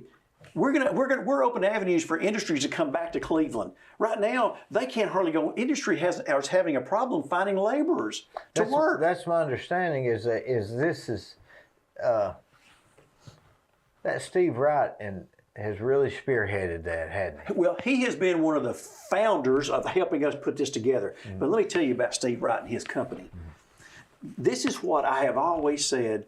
That if we do anything in vocational, if we do anything, I want to make sure our kids can make the money to stay in Cleveland. I started the conversation out talking about that. That's right. Let me tell you how we get there now. Steve Wright, we have done 2 pilot programs the last 2 years with Steve Wright's company, Wright Brothers Construction. And we've taken kids from Bradley and Walker Valley, and we've put them in that, they've gone in that program. Last year, not this year, just last year, they hired 2 of Bradley High students. When the 2 kids graduated, they went to Alabama to work for Wright Brothers. When they got back here, one kid had every check that he'd ever gotten from them because he didn't have a checking account. So he didn't even know how to, he didn't even have a check, so he couldn't cash the checks. The checks were $2,000 a week plus. Now we're talking about a kid that's 18 years old. Now he had to leave home and go work and work for a living, but he got paid well. Now, let me tell you, that kid don't have to leave Cleveland, Tennessee. He'll be able to make a good living for his family for years to come. That's the whole idea behind the Pie Center, is we have companies like Wright Brothers and other companies that are moving into the Pie Center that the students, juniors and seniors from Walker Valley and Bradley High School will get to go to that program, be a part of it, learn the business inside and out. Then after it's over, when they graduate from high school, the company will say, okay, Dee, you've done this with us. We like you. It's almost and we want to offer you. That's exactly what it is. But I get to, as a company, I get to pick and say, Dee, would you like a job with me? And I'm going to pay you well. And you already know what I do. You've done it. You've been doing it for 2 years. I know you're going to show up. You got the great attitude. Okay, you're smart. You're going to make good money starting out. So that's why the Pie Center is so critical for the future of Cleveland and Bradley County, because industry will come to Bradley County because of the Pie Center. That's my understanding. There's no question. That's really what. And we've never done that. Now people will tell you, "Oh, we do that already." Well, let me tell you, they don't. No, the closest thing they've got is a welding class in Athens, right? Right. Or or H building in Bradley High. That's right. Yeah. I went through H building. I took auto mechanics. Okay. I took building trades. Yeah, I took auto mechanics, and I'm just telling you. Did you have agriculture? Did not have agriculture. I had agriculture. I had 3 hours. So we took 3 hours of auto mechanics. I did too. I took 3 hours of build. We sat in the room the whole time. We did not go to one job site. We played volleyball with milk cartons the whole year. Yeah. Now, is that not crazy? It was crazy. I knew it was then, but I just didn't. But you didn't say anything. I didn't have enough sense to know. That's right. But this is so different than that, because we're going to be able to deal with. I'll give you one example. 4 years ago, when I came back on the board, we met with sports centers for medicine. Okay, Dr. Spangler, and when we met with them, they were interested in putting a facility there in the Pie Center, an operating facility. They're in business. It's a business. Okay, it's going to be their business. Well, I told him, I said, well, I want to make sure that our students have an opportunity to see every form of what you do, all the way as a receptionist, as a physical therapist. I even want them to have the opportunity, if a kid says, hey, I want to be a doctor, I want them to be able to sit down with you, Dr. Spangler, and let you tell them what it takes to be a doctor. Because that's what this center's for. That's what this center's for. And then Dr. Spangler said, if we get past that and they're still interested, I'll take them to surgery with me. Let them see what happens, what I do.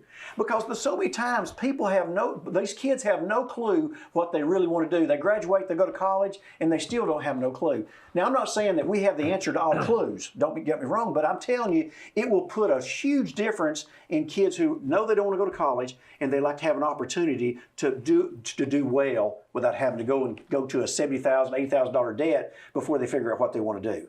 Yeah, that's really bad. I've got a son now that doesn't know if he wants to go to PA or a medical doctor, and he's really torn. Yes. And if he could spend 3 days in a row with either one of the twos, they'd solve the answer. They'd solve for the him. answer. That's exactly right. Well, I'm telling you, that's what that's how wonderful the Pie Center is going to be for What does our that kids. stand for? Partnership in industry and education. Yeah, I'm doing the boys club down there. Yes. Yes, at the Pie Center. At the That's Pie exactly Center. right. Yes. Which is wonderful. And Boy, so, it is. that's a great organization, Great and that's why we wanted them in the Pie Center, because we wanted those kids that went there to have an opportunity to participate and be a part of our Pie Center. They have a real passion, the boys club. They really do. I totally agree. They've got a heart for kids, and that's They what it's do. about. Boy, it's all about the kids. It's all man. about It it. ain't about the construction. It's not about the walls. It's No. about the. You're exactly right. So I'm just telling you, and I do believe that the Pie Center is going to go across the state of Tennessee. You just watch. If we and I live long enough, that's what's You going think to be. they'll have another one? No question. Well, I can tell you the governor's been here. The Who was the brainchild of this? I would have to tell you that probably the brainchild of this was Dr. Cash. Is that right? Yes, she had always believed that we need to do different what we're doing, and then the nice thing what happened is the Volker told Dr. Cash that they'd like to send them over to Germany. They paid all expense. I think maybe four people went, 4 or 5. I think it's 4. 4 people with Dr. Cash, including Dr. Cash, went to Germany. They saw how Germany does it and how they had something like the Pie Center. They had something similar? Yes, had something similar. And boy, it was just an eye-opener for them. Is there anything like that in the United States, or is this really unique? I can't tell you. I don't believe there is, okay? And if there is, we haven't been told. I've never heard of anything to be such more. I mean, there's trade schools, but this is different. Well, let me tell you what This happened. is actually places that are in business. That's right. I mean, it's there for a profit. Let me tell you the problem when I went to vocational school at Bradley. The problem was it was never funded very well. We had a great teacher. Bob Snyder was one of the finest men I've ever known. I remember Bob. Okay, but the problem was we never had anything that was current equipment. It was Okay? all It was antiques. all antiques. Okay, and so you got in there and you thought, well, Lord, I can't. If I left here, I couldn't go work for a dealership because I don't even know their machinery. You know what I mean? Plus, you don't even know what it's like because all you're doing is taking. Because we're just doing it. We worked as a mechanic, but it really wasn't. But the Pie Center would be good for a person that's wanting to take that next level to see if they This like is what it, I want to do. experience it. That's exactly. I think like shadowing or That's something. right. That's exactly right. Let me tell you even the better news. And this don't happen every day. The Pie Center will be self-sufficient. It will not cost you and me as a taxpayer another penny because it generates its own income. And anything that we do there, all the equipment will stay updated. The building will be taken care of. I mean, it's going to pay its own way. Now that's not new. That's new in government. That's new, Let me yeah. just tell you, and that's probably the most exciting part when you talk about, gosh, we're going to have something that we don't have to put any more money in. We're very thankful that the county. I have to say this: we're thankful the county commission gave us $13 million in order to remodel or it's called a cold dry shell, dark shell. Okay, that building. Now we have put another probably $20 million in it, but it hasn't cost the taxpayers a penny. Now, some of my friends will say, well, yes, it did cost you. But let me tell you what we did. We wrote grants like you would not believe. We've had people locally that gave us money. Little Debbie's bought Little Debbie's last night, by the way, because I appreciate what they've done for our community. They gave us $1 million. Now they're in Ooltewah, not Cleveland, but they saw the value that what we're bringing to the table for our kids here.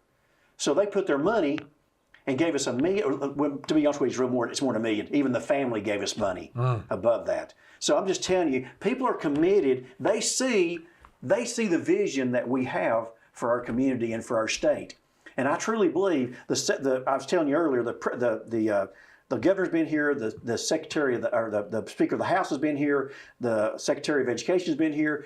I'm just telling you, this model will be moved across the state. I truly believe that. In different forms, different fashions, but it'll be the same type. I didn't realize it was such a a big deal. But you convinced me. Well, I'm telling you that the chamber has been a part of that. The industry board has been a part of that. County commission. County commission. It just meets so many different areas, not just education. You know, we talk about education, and education is wonderful, but this year is so much more than just education. It touches 10 or 12 different areas of our state that it's going to affect. So it makes it a whole lot easier for people to believe what we're doing and it's going to work. I mean, we believe it's going to work. We have no doubt. We had naysayers, just like anything you do. You'll have naysayers, okay? But let me tell you, it won't be long. The proof is in the pudding. We're going to have kids that are going to work for companies that we have there that's going to make a difference in their lives. And that's what it's all about. We can't do that just on the educational side. We had to have industry in order for us to really do the job we needed to do. Because it needed to be for-profit businesses to really. Yeah, I mean, if they're not for profit, what good did it do? You got H-Haul again. You got H-Haul again. That's exactly right. So now we're going to be able to, because of them being there, we're going to be able to have an income there that pays its own way, buying new equipment, because it's, as you know, it's like a computer. After 2 or 3 years, computers, they're void. They can't do the things, the new programs that are out there. And if you don't stay current, your kids fall behind. I think some of those places at Bradley are now doing that too. They got programs different than we went there. They actually have, and you know, the FFA used to have where you made we'd plant hanging baskets and stuff, and then you sold them. So it was a form of that. And we still do that, by the way. We still do that in FFA. Okay, so they haven't stopped doing that, which is a wonderful program. Kids, I was fortunate enough, Dee, I went to their banquet this year. And I was just totally impressed by how the students ran the banquet. Okay, they're the ones who did it, and they did all the speaking. And I'm just telling you, we've got some great kids in Cleveland and Bradley County. Great kids. Our future is brighter than it's ever been, in my opinion. The kids know what they're doing. They've got a good attitude. And I'm not sure if you know this, but we have got one of the highest graduation rates in the southeast state of Tennessee. Is that right? We sure have. And now what does that mean for you and me? That means that our jail, okay, is going to, I mean, that's our job, is to make sure that our kids don't end up over there. Well, when I was a kid, I remember they used to tell me, Dee, if you get a high school education, you can be somebody. I remember because that. I would say that when you and I went to school, we probably had a 75% graduation rate, maybe less. A lot of people just went to the part of the 11th grade. That's exactly right. So today, you know, that we were told, and that's why I finished high school, because I've got to finish high school because I want to be somebody. I want to have something someday. Today, we kindly veered to the left a little bit, in my opinion, of saying that, well, you got to have a college education. Well, I don't agree with that. Everybody's not made for college. No. And that's why this PI Center is so critical for those kids who don't want to waste their money going to college, because they really don't want to go in the first place. Just mom and dad. I mean, my kid was going to go to college no matter what. Well, now she has pursued what she went to college for, thank goodness. Well, college makes you, they have such a broad thing where they're, you know, you're going to be this, but you'd have to take this class to be well-rounded. That's right. So this PI Center really confines what you really want. It allows you to see what you want to do in real time. Right. And if you want to do it, you can focus on that one industry. You know, and here's the other thing: we're taking bus service. If they don't have a car, we're bringing them there, and taking them back to their school so they can catch a bus to go home. So it doesn't matter what obstacle you're going to have in your life. We're going to do everything we can to make sure you get to participate. Now again, everybody don't get to. By the way, you've got to qualify. Okay, you've got to have the grades. You've got to have. You can't be a troublemaker. You've got to be a good student. But if you're a good student, we're going to do everything we can. Doesn't matter if social economics, doesn't matter what's in your way. We're going to make sure Dee Burris gets to go in that PI Center and be a part of it for his future. Let me ask you this. Okay. What about the bus services? Is they having a hard time getting people to drive buses now, or is it COVID hit, or how is that working? Well, to be honest with you, now we only had last year, from my memory, we only had one bus that we had some problems with for a bus driver. The Bradley County school system doesn't own those buses. Now we own the small buses, okay, for our special needs students, but our regular buses is contracted out. Oh. So we don't own those, and as far as I know, we only had one this past year that we had problems with.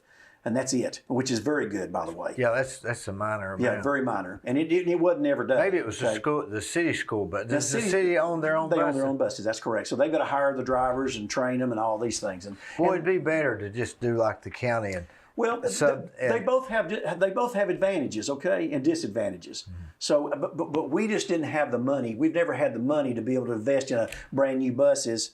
Because, in fact, as you know, in Bradley County schools versus city schools, they get the same money we get for a student, plus they get the city money also for students. And that's a long way to go out to Keith Valley Road. It right? sure is. That's exactly right. So it only makes sense. It works well for us. To do what we're doing, and it's worked well for the 20 years I've served on the board. It's been a very good decision, and those people are dedicated. I mean, we're talking about people who's been driving for 30 or 40 years. Oh yeah, Charlie McKenzie drove one for years. For years, okay. Years. And I've got lots of folks. I remember Short Carson used to be my bus driver. I don't know if you remember him or not. He lived out on Benton Pike. Oh, Short Carson, he was a character.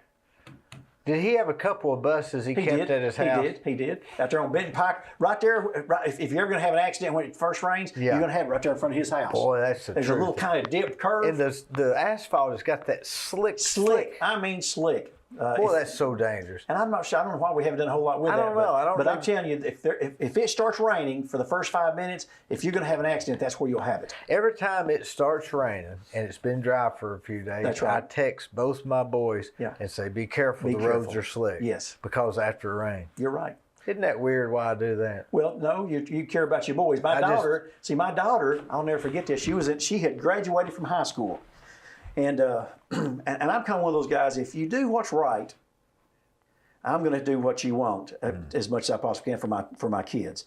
And my oldest daughter, she had graduated from high school and she wanted a Jeep.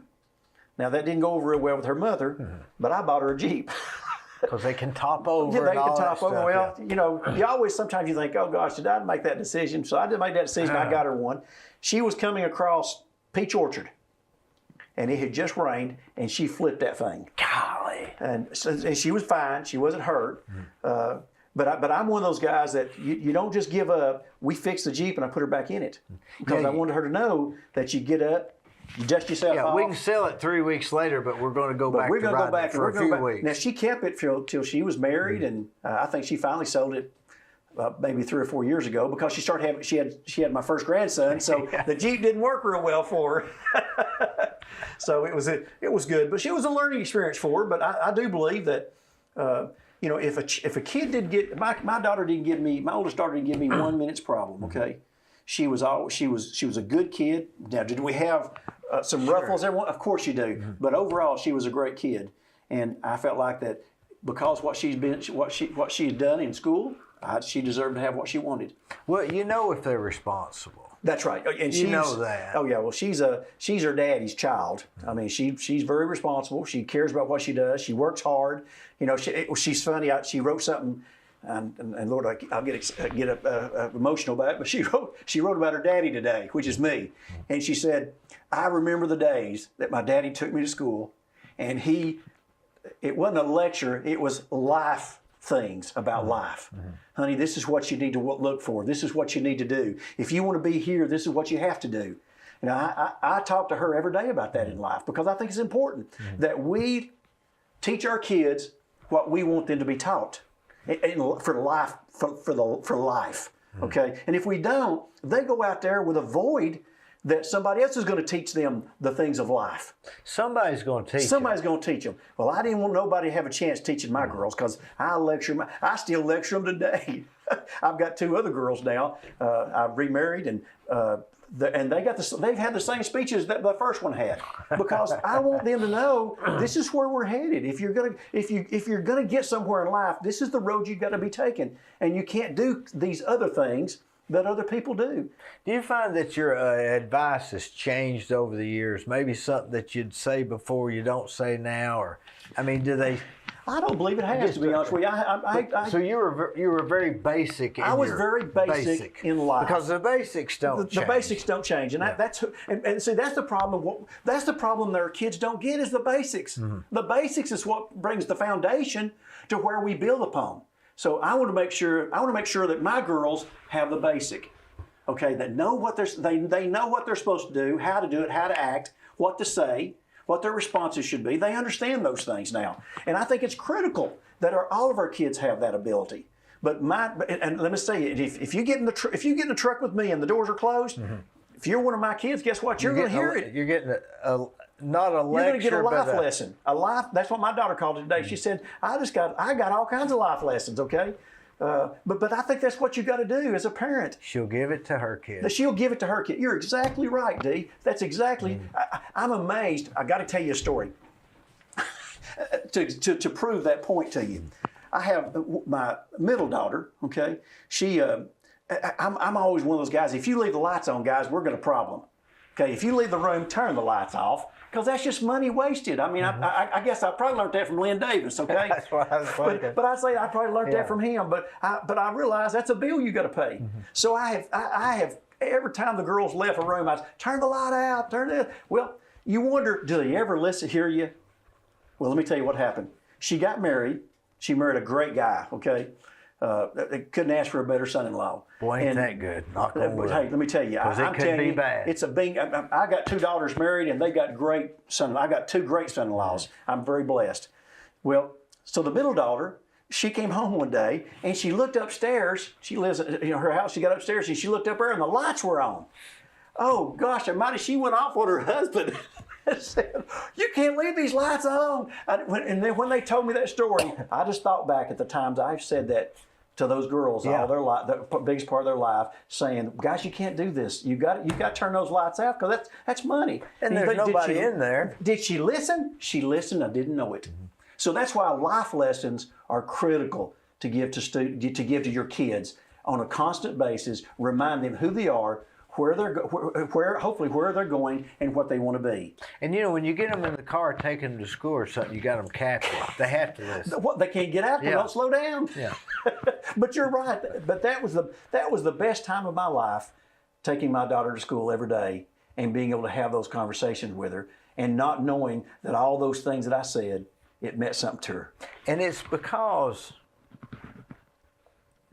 you're scared. You're scared. You're exactly right.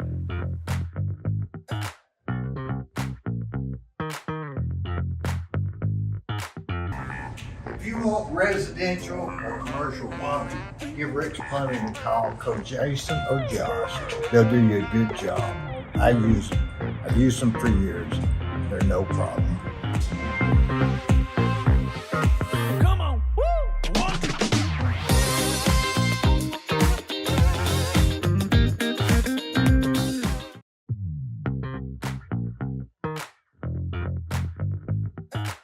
So, fill in the gap. You're graduating high school, and you go working for the Lynn Davis. Well, Lynn Davis I worked when I was 11 years old. So Lynn was gone after I graduated high school. That was over. I worked for Lynn, and I worked there till I was 15. Then I went to work for Kentucky Fried Chicken till I was 19, and then I went into the Army. Now, a lot of people say, why in the world would you ever go in the Army? It was peacetime. It was after Vietnam. But I don't know, I had some burning, and it makes no sense, but for somewhere in my soul, I had a burning desire to serve our country. Well, you just signed up for a recruiter? Went to a recruiter and recruited and signed up. Where was the office at? The office, gosh, where was it at? I got to think a minute, because they've been moved several times. If I'm not mistaken, it was down by Red Food Store, when Red Food Store was there on Key Street. They was in one of those little shopping things. Nope, that's not true. There was a DeVillage. There was a DeVillage Mall. That's exactly where they were at. There was a DeVillage Mall. Did you have a friend that was in, or you just? Well, I'm glad you asked that question. We went back in 1979. Okay, in 1979 they had a program where you could go in the military with your buddy. So we went in as buddies. Okay, so what that meant that meant that him and I would go to basic training together. We'd go to AIT together if we had the same MOS, or similar MOS. It had to be that we didn't have the same MOS, but similar. And then when we left there, we'd go to our first permanent station together.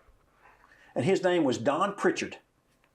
Don Pritchard. As a matter of fact, I think he made a career out at Maytag or Magic Chef. He started back at Magic Chef when we came back from the military. But him and I went in together. What song was playing on the radio? What was a gosh. popular song at that 1979?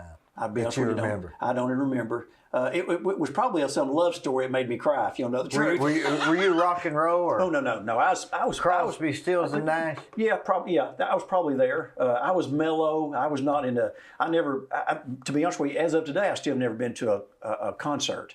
Is that right? Well, we didn't have no money, so it was just kind of one of those things. It's kind of like. Now, this really sounds silly, and I'm off the subject, but it's kind of like putting salt in your food. We didn't have salt when I was a kid, so I don't put salt on food. But I go to eat people, man, they just salting everything up. I think it's just sometimes things are just habits, okay? Mm-hmm. But back to the point, I went to the military, we went in together, and we left here and went to Knoxville, caught a plane, never flew in my life, okay, and flew to St. Louis, Missouri. Got off the plane, got on some cattle trucks, is what we call them, and the first thing I heard was this woman, a drill sergeant, calling us everything but you can imagine. And I'd never been talked like that before in my life. We don't do that, okay, here in Cleveland. Yeah. And but it was a great experience. I went in the military and were you in shape? No. I mean, I was a young boy, but Did they whip you into shape? Woo! Now, my buddy that went in with me, he was overweight. When he got out of basic training, he wasn't overweight anymore. Let me just go ahead and tell you. Because before you could eat, I'll never forget, they had monkey bars, okay? So if we all had to do the monkey bars to be able to go to the mess hall. So if you fail on the monkey bars, you had to go back and get in line and do it again till you did it. Well, let me tell you, my buddy lost. I don't think I lost any weight because I was that big anyway. But let me tell you, he was a different man after basic training. There's no exceptions. You had to go across the monkey bars. No exceptions. You went across the monkey bars, you didn't eat. So, and that's just the way it was. But Fort Leonard Wood, Missouri is where I ended up for basic training. Now, the advantage that him and I had is because we had vocational, we automatically became a private E2 going in instead of an E1. Now you think, well, that don't really. What does that mean? Well, that meant that I was ended up being a charge of a squadron. So that means I had a private room. That was a big deal. That was a big deal. I mean, a big deal because you're talking about they had rooms that had 70, 80, 100 people in it. Okay. So, but we had him and I got to share a room by ourselves. All because you'd gone to trade school. Because we went to Braley High School and we had auto mechanics. Yeah. And he had auto mechanics, so we automatically got a stripe. So we were a private first class, and everybody else was privates. And now the military takes that serious. Private first class Gomer Powell. Gomer Powell, that's exactly right. That's exactly right. So we went to the military, and we went to basic training there. I'll never forget, I always talk about when we went, you have to go out to, they called it bivouac. A part of your basic training, you had to go out in the woods for 2 weeks. 2 weeks? 2 weeks.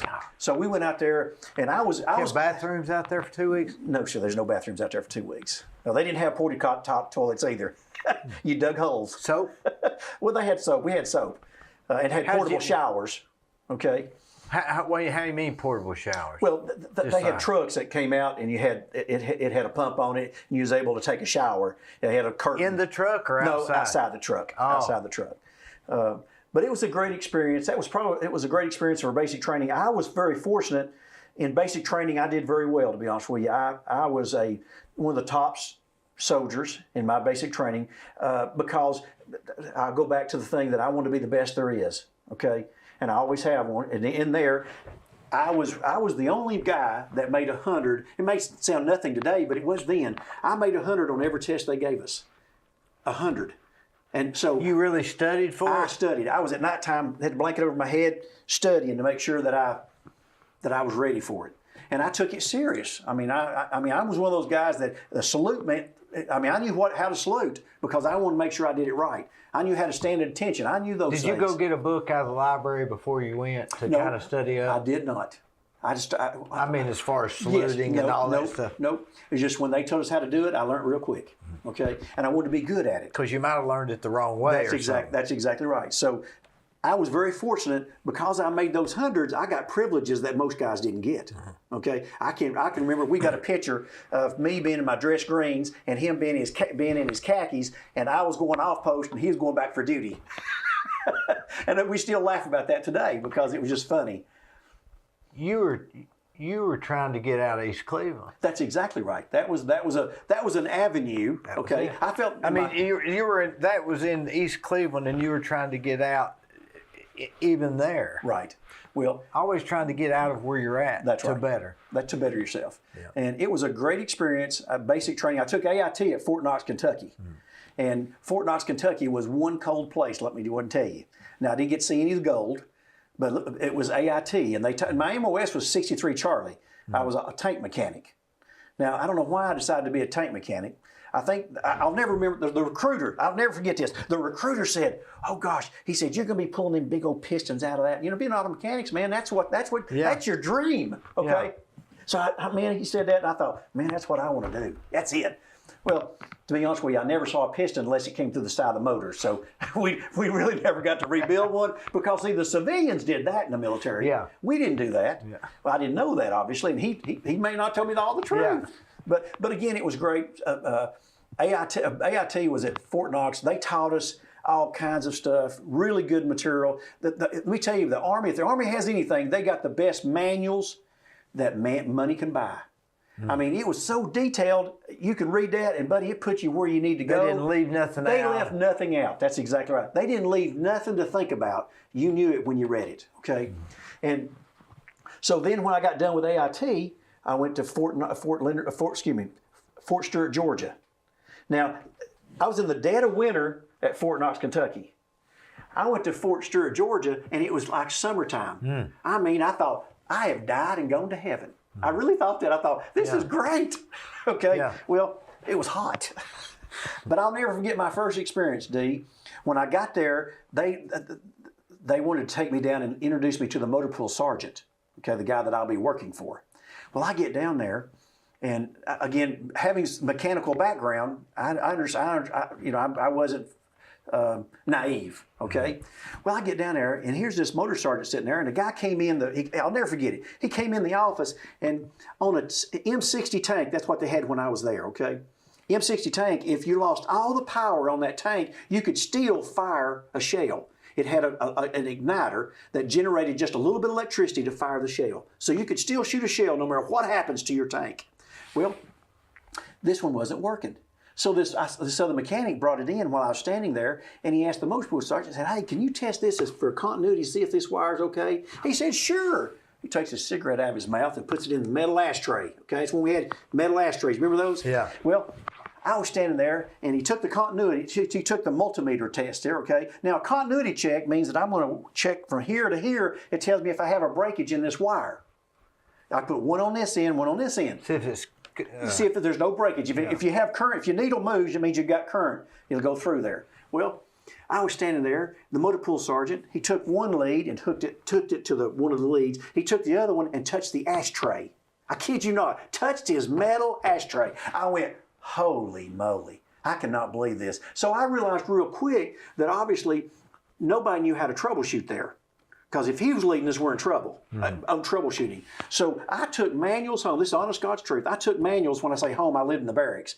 So I took manuals to the barracks and I studied the wiring schematics for a tank. And I could read that. I could troubleshoot like you've never seen anybody troubleshoot. I knew it like the back of my hand. Well, it was the smartest thing that I've ever done in my life because of the fact that when they found out that I knew what I was doing, because let me tell you, unfortunately, even in society and the military, sometimes we just have parts changers. Okay? They don't really know what they're doing. They're just changing parts trying to fix the problem. And it gets very expensive when you're buying parts for a tank. Sure. When you don't know what you're doing. So I would go in there and I'd troubleshoot it and say, this is what's wrong with this box right here. They get it, it fixed it. Because I knew it. You just read the manual. Yeah, I just read the manual, studied the wiring diagram, understood what, and then tried to understand what each thing did, okay? So you still got to have that also. We've got to have knowledge of the operational of the tank. So I would did that for our whole. I was in 2nd 9th Cavalry. I would do that for the whole division. Okay, they would have me come and check their tanks because, you know, we were on ready 24/7. So if you had very many tanks down, you were in trouble. I mean, you got hot. You were in hot water. Somebody's going to get in trouble. Somebody's butt's going to get. Probably not going to be your butt, but somebody's butt's going to be in trouble. Okay, so I was their They were your troubleshooter. Lloyd Rogers. That's exactly right. And so I was their troubleshooter to fix electrical issues.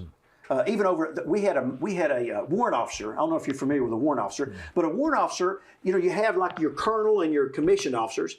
Then you have your warrant officers. Then you have your non-commissioned officers, which was corporals and sergeants and those folks. Okay, and warrant officers, they were the technical experts. Okay, and he couldn't even do it. Colonel Bull on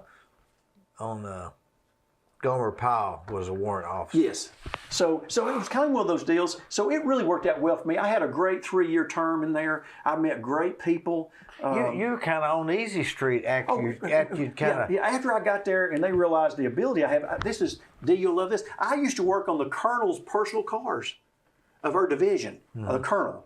He had me working on his personal cars for, he had 2 or 3 kids that had cars on base, you know, went to school. So I did all their repairs for them. So it was funny. But it was a great experience for me. And like I say, I did not stay. I stayed 3 years. That was my term, and decided to come home. So it wasn't 2 years or 4 years. No, it's 3. That's an odd. That was odd. It was a special deal. That caused a special deal. Yeah, it was a special deal. So you had to, because normally it'd be 2 years, right? That's right. That's exactly right. But it was a great 3 years. It was a game changer for me. Life. I learned a lot. Experienced a lot. Do you do stuff today that they drilled in your head then? Like, oh gosh, yeah. Probably the thing that drilled the most, to be honest with you, is the love of the flag for me. Okay. Now let me just tell you, that's sensitive to me. I take it personal because I was ready to get. I was there. Let me tell you, I was there in basic training when Iran took the hostages. You remember that? I remember the Okay. Iran Contra. The 102 days. That's or exactly right. They wouldn't let them out till Reagan. That's exactly right. Well, that day when they took them, I'll never forget as long as I live. My drill sergeant came out and he called us out and he said, "Boys, men, we're going to go to war. So you need to pay attention to what we're doing. You need to learn everything you can because we're going to go to war. You're the first ones to go because you're the most trained. I mean, you know, freshly trained, you know what you're doing, you'll be going." Now, I don't know how true that was, but I believed him, okay? I believed him. And I guarantee you most of the guys believed him. But it was an experience that I'll never forget. And then the day that Ronald Reagan, that's when I became a Republican, just so you know, when Ronald Reagan took office, and they released them immediately. I'll never forget the day. I'll never forget it. Because on the news, they would count the day. Every morning you got it, they'd say 109 days. That's right. And Well, when he if I was raised Carter, his I'd have hand, felt so stupid. yeah, when he raised his hand and swore in, the moment he swore in, they released the hostages. That was the man I wanted to follow. That was the guy that I believed in. What made them know that he would have done something? Well, Because he was just a movie actor. yeah, because he said he would. And I believe he was a believable. He was believable. He was believable. Okay. I believe he was. I believe he was going to war. I'm just telling you, we were ready. I mean, we were just, when he was getting swore in. I was at permanent station. Yeah. We were ready to go. Didn't What matter was where it he he took said? us. Trust and verify. Or what was it he said? I don't remember. What was to be his honest with you. famous quote? Trust but verify. Or something. Well, that makes something sense. But I'm telling you, we knew, the soldiers of the United States Army knew that the day he took office, we may be going to war. Because that's what he said. He said, "We're coming." Well, remember the airplane, what do you call those traffic controllers? They Yes, said, we'll yes, quit. And he yes. said, quit. Goodbye. I mean, but They had nearly all the planes shut down for a couple. Nobody knew how to air traffic air control. traffic controllers, what they are, yes. Well, I'm telling you that it just proved that he if he said it, he believed it, and that's what I liked about him. He just wasn't. He didn't just say it just to be entertaining of somebody. He was there, and if I said it, you can take it to the bank with you. What year was he president? He was president in 1980 to 84, if I'm not mistaken, because I went in 79. And Carter was the president then. That's when everything shut down, and me and my uncle renovated one house. Yeah, and that's when, if you remember, that's when the interest rate was 16, 17, 18%. We did on a house. We did an addition on one house, like for a year, in Hope Acres. Mm-hmm. And then as soon as Reagan got in and dropped the capital gains tax, Yep. it went off, and basically it didn't stop till 2006. You're right. I mean, there was a law or so, Of course. but nothing. very little, very minimum. Yeah. Well, Reagan was a great president. He did exactly what he said he'd do when he went in, and you believed him. Okay, and I think he could go believed him. across the aisle too. I mean, That's right. he had them both okay with it. It was just like when he went to Germany and said, "Tear this wall down." Okay, I'll Mr. never forget that. Gorbachev's tear this wall Tear down. this wall down. So, but military was a great experience for me, and it has been it's been huge for me in my past and future. And let me tell you why. When I was in the military for the 3 years and was very successful. I got, I was here's something that's odd. After 1 year, I was promoted to corporal. Now, 63 Charlie, if anybody out there that's in the military knows that don't qualify for a stripe. That qualifies for you to be what they call a Spec 4, which in our world, a Spec 4 was just an overpaid private. Okay? You was a specialist. I mean, really meant nothing. Okay? We all hated it. And so they were wanting me to take over and be a tank commander.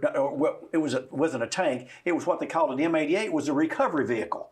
It's the one that worked on all the tanks. We go out in the field and bring them home if it broke down. We could repair them. We could lift them. We had, it was like a wrecker is what it was, okay? But it was a mobile shop is what it was. We could weld. We could do anything. It was unbelievable what that piece of equipment was made for. We could knock down trees. We made roads. We could knock down trees like it was nothing, any size. So they want to make me commander of that. So I told them, I said, guys, I'm not going to be a commander at Spec 4. Nobody respects you. I'll do it for corporal if you want to do it. So they got special orders for me to be promoted to corporal. So I was probably one of the first corporals ever in that MOS. Mm-hmm. Okay, so I was a corporal for a year. We went down to Eglin Air Force Base on a 2 week, 3 week, whatever, I don't remember how many weeks it was, that we had to have exercise in the field. And we took all of our equipment down to Savannah Port, loaded them on ships, and shipped them all the way over to Eglin Air Force Base. Okay, which is right there at Destin, Florida, and I was there, and I'll never forget it. They called me that my CEO came and said, "Hey, Corporal Weathers, we've got to go to the headquarters. They want you to headquarters in 30 minutes or whatever it was." So I said, "Okay." So we took off, got to headquarters, and I was promoted to sergeant in the field after 2 years. What do they call that up? Field promotion. Field promotion. Yeah. I was, and I'm just telling you. And people in the military will understand this. That don't happen, okay? You don't get that kind of rank that quick ever. And not in peacetime. We weren't in war. I mean, we had not shot a gun yet, okay, or a bullet at anybody. So it was all peacetime. And I was a sergeant within 2 years. So then I took over being the motor pool sergeant.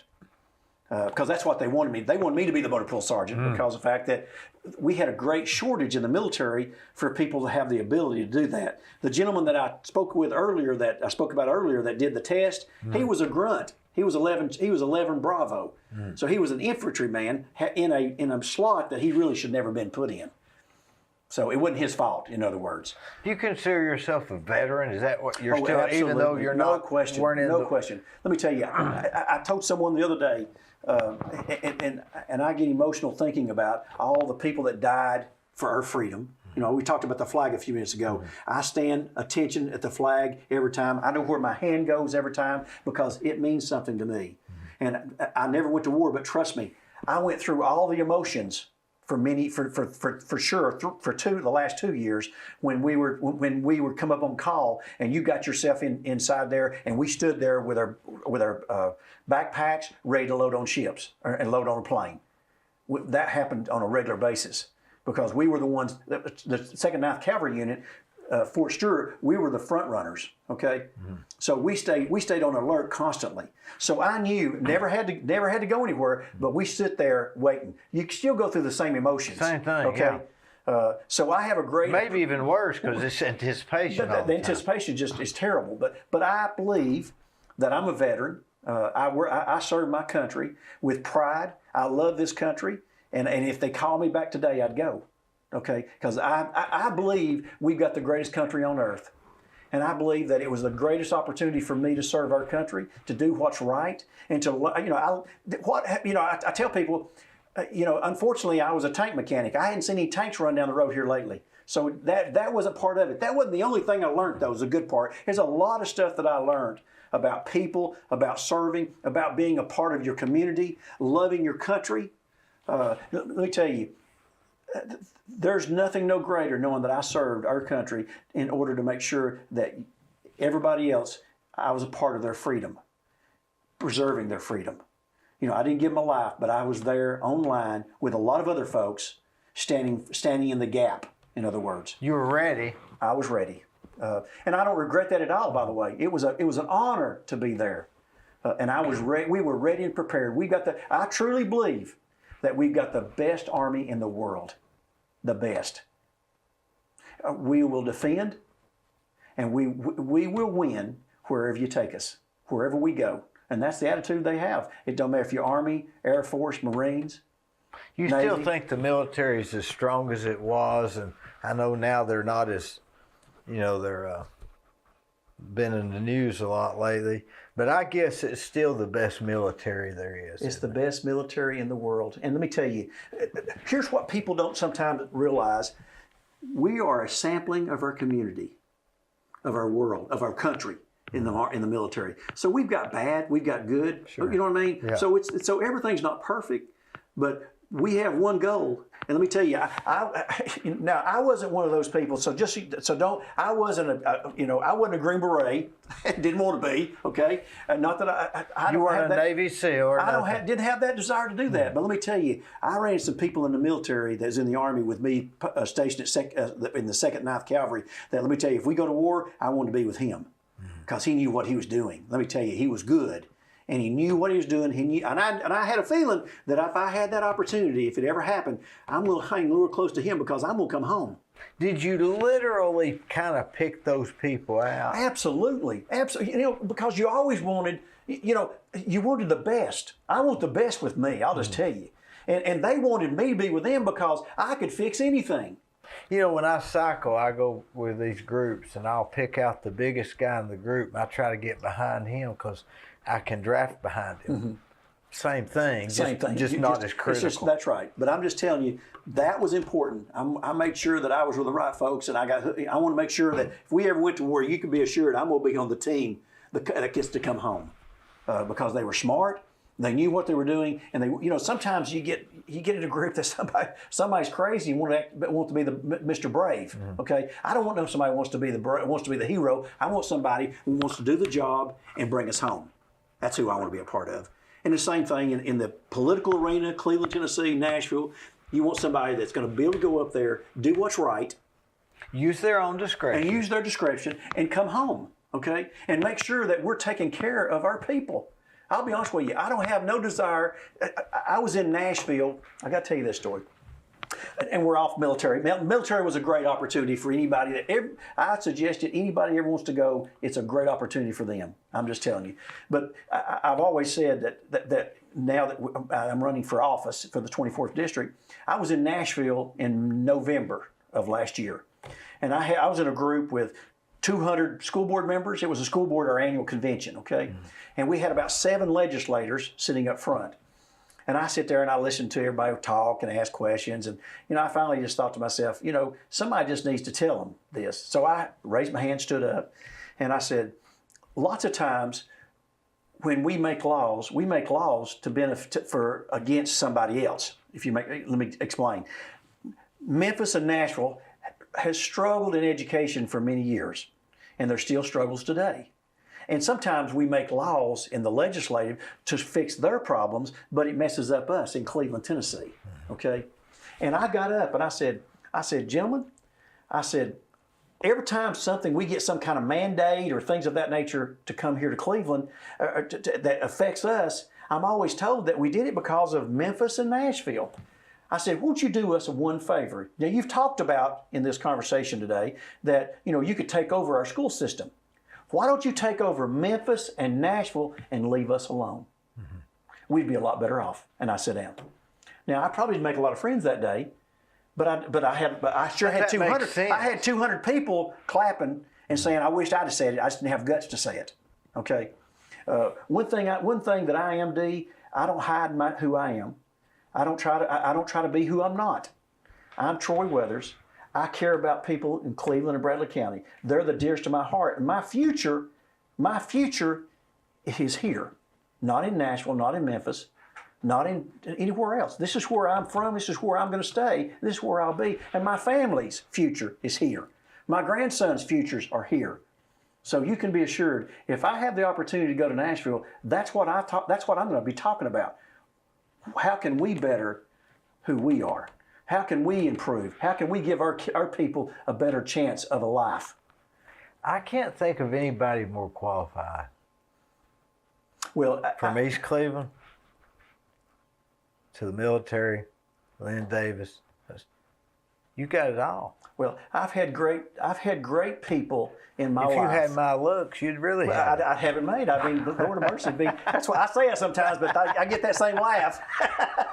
But I just think you've got to, you can't be afraid to do what's right, okay? And I'm not in this, I'm not running for this office for no prestige, no nothing else. I'm retired, don't need, there's nothing up there that I need. But I think we need, here in Cleveland, Bradley County, I believe we need people up there that's willing to stand in the gap and defend who we are. We say we're the city of spirit. I want to make sure that they know we're the city of spirit. They'll know they've got a man up there that's going to speak exactly what we believe and how we live. They'll know. What district are you running in? The 24th district. 24th district. It's the city of Cleveland. And so it was Mark Hall. It was Mark Hall, yes, sir. The city of Cleveland, a part of Prospect, part of McDonald, and just a small part of Waterville. Each representative serves 72,000 voters, okay, or population, not necessarily voters, but you got to have at least 72,000 people in your district. So that makes up 72,000 for me. Now, our friend Dan Howe, he's got the rest of Bradley County. He's got Polk County, and he's got McMinn County. That makes 72,000. He gets his 72,000 that way.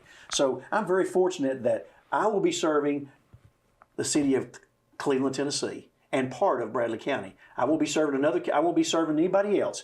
My focus will be on what's good for us, and how do we move Cleveland forward for the next 2, 4, 6 years, and how do we make a difference in our kids and our families, our grandparents. How do we make a difference in their lives for the next years to come? That's my goal. That's how I see it. That's what I want to do. I don't have any other motive of anything but that. And sometimes it's just like being on the board. And I'm gonna give you an example. Sometimes on the board you have to be the middleman.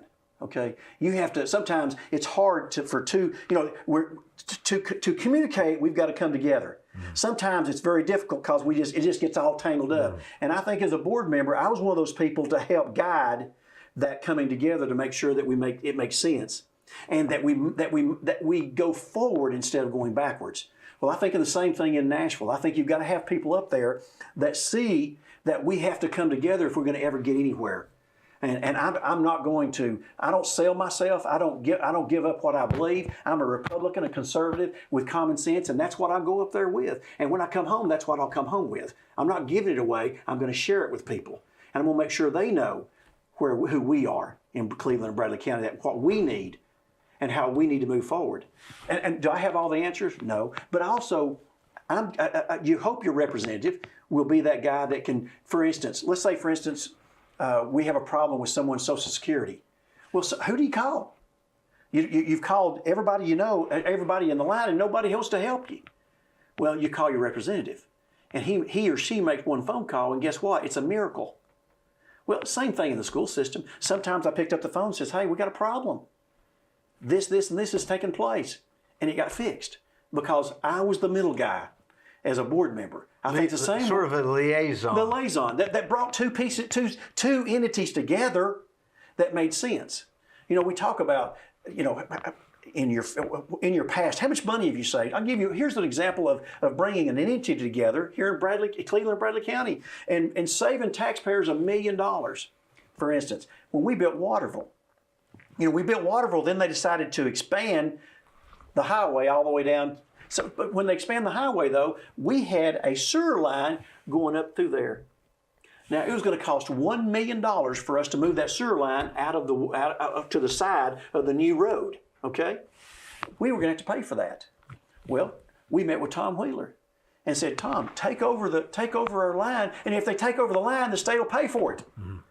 So we were smart enough to sit down with Tom, and Tom was a gracious man. He was a great leader. He really was. He really was a great guy. And he sat down with Bob Taylor and I, okay? I remember Bob. And I was the chairman at that time. We sat down with him, and they agreed to take that line over so that the state would pay for it to be moved. See, if Cleveland Utilities owned it, they paid to move it. Because the school system owned it, they would not. Now, that's bringing people together for the right reasons, to make sure that our taxpayers weren't penalized, or our school system wasn't penalized because we had a sewer line, because we needed it, because the sewer line was hooked up to Waterville and also Lake Forest. So it was critical that that line we didn't lose that line, because we'd close schools if we did. Right. So it was but that's what you do. In the political arena, you have to be able to work with everybody and try to come up with a solution that makes sense, that didn't hurt anybody. That helped everybody. Back to your logistics training. Okay. Right? I mean, oh, absolutely. Moving trucks, and how do we get that here? And that's exactly right. You've got to be able to be open-minded, not totally open-minded, because then you get trash thrown into it. Yeah. But I'm open-minded that I want us to work together. It's not about me. By far, it's not about me. It never has been. But you want the 24th district to be represented. I want them to be represented well. And why do I believe I can represent them well? Because I have the ability, I have the desire, and I have no other motive but to do what's right for Bradley County. I will never embarrass Bradley County or Cleveland City. I will never do anything that they would not be proud of in Nashville, Tennessee, I promise you. Because that's who I am. My integrity means more than anything that they can ever do in Nashville, Tennessee to me. That's where the line's drawn. That's where the line's drawn. I'm just telling you, I have a great family, and I wouldn't embarrass them for nothing. Okay? I mean, they're dear to me. And I got 2 grandsons. That means the world to me, to make sure that they have something here someday. And they can be here and raise their family. And that's my only motivation. But we got lots of families like that. It's not just for my family. I told you in the very beginning, I went on the school board I thought I was going to be able to help my daughter. My daughter didn't need help because she had good parents. And she was going to be okay no matter what. And she's been very successful. She's a very successful young lady. So she didn't need me on the board. It was those people that may not have had that experience with parents and with other people. I want to be that guy that pulls us together to make us better, not to hurt us. I am honest as the day is long. I have no reason to ever lie to you or anybody else in our district, and I won't. If I do something, you can be assured I've got a reason for doing it. But I'm not going to do anything to hurt anybody. I don't like that. Never have liked that. I'm for helping people and making a difference in life for you and everybody else. That's who I'll be in Nashville. If I have the opportunity to go and the people want me to go there, that's what I'll be. And I'll be that voice that people say, everybody's got these logos that they like to say, oh gosh, I'll be your voice. Well, let me tell you something. I'm going to do what's right. I don't know what voice it'll be, but it's going to be what's right for Cleveland and Bradley County. You're going to be a Steve Lawson type guy. Well, I'm going to be the guy that stands in the gap for us to make sure that we are, I've talked to Steve about he's got some issues over at the jail that the state needs to step in and try to help some things. I've already talked to him about that, and we need to work on that. I've talked to realtors in town. They've got some issues on rental property that we need to deal with. I mean, it goes back, Dee, to common sense. I mean, if there's anything I bring to the table, it's common sense. I mean, I'm not going to be, it just makes sense. Why aren't we doing things that make sense anymore? I don't know if we're trying to impress somebody, if we're trying to change the world, but common sense is what makes us who we are. And that's what will direct us in the future, what path we need to go. It's not because I'm the smartest one. I'll never sit here and tell you I'm the smartest man running today, because I don't know, I can't tell you that. But I can tell you that when it comes to making decisions, when it comes to working people, when it comes to the common folks of Cleveland, Bradley County, I'm on your side.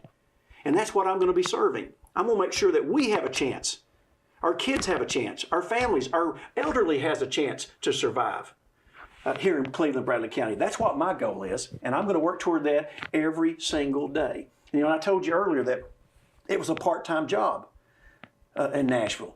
Well, let me just tell you, on the school board it's a part-time job too. Mm-hmm. But if you'll ask people, they'll tell you it was full-time for me because I was dedicated to taking care of our students and our faculty and our parents. My life revolved around that. And I put, and I don't know if you know what we got paid. We got paid $200 a month. Now, someone said the other day, well, in their ad, they said, well, he didn't say Mr. Weathers, obviously, but he said, I'm not a career politician.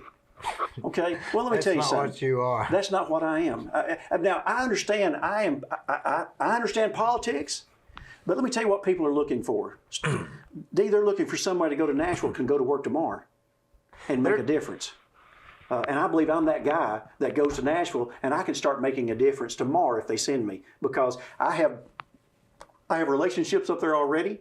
The Speaker of the House, the Leader of the House, a Republican. I've talked with the Chairman of the Education Committee. Already guaranteed if Cleveland elects me to go, I'm going to be on the Education Committee. Already been told that. That's not a maybe, that's it. They want people on there that know what they're doing. And they believe I do have that. I have the experience, the ability to bring something to the table that can make a difference in our future in Tennessee. All I can say is, if Lloyd Rogers likes you, I love you. Yeah, I appreciate it. Thank you, sir.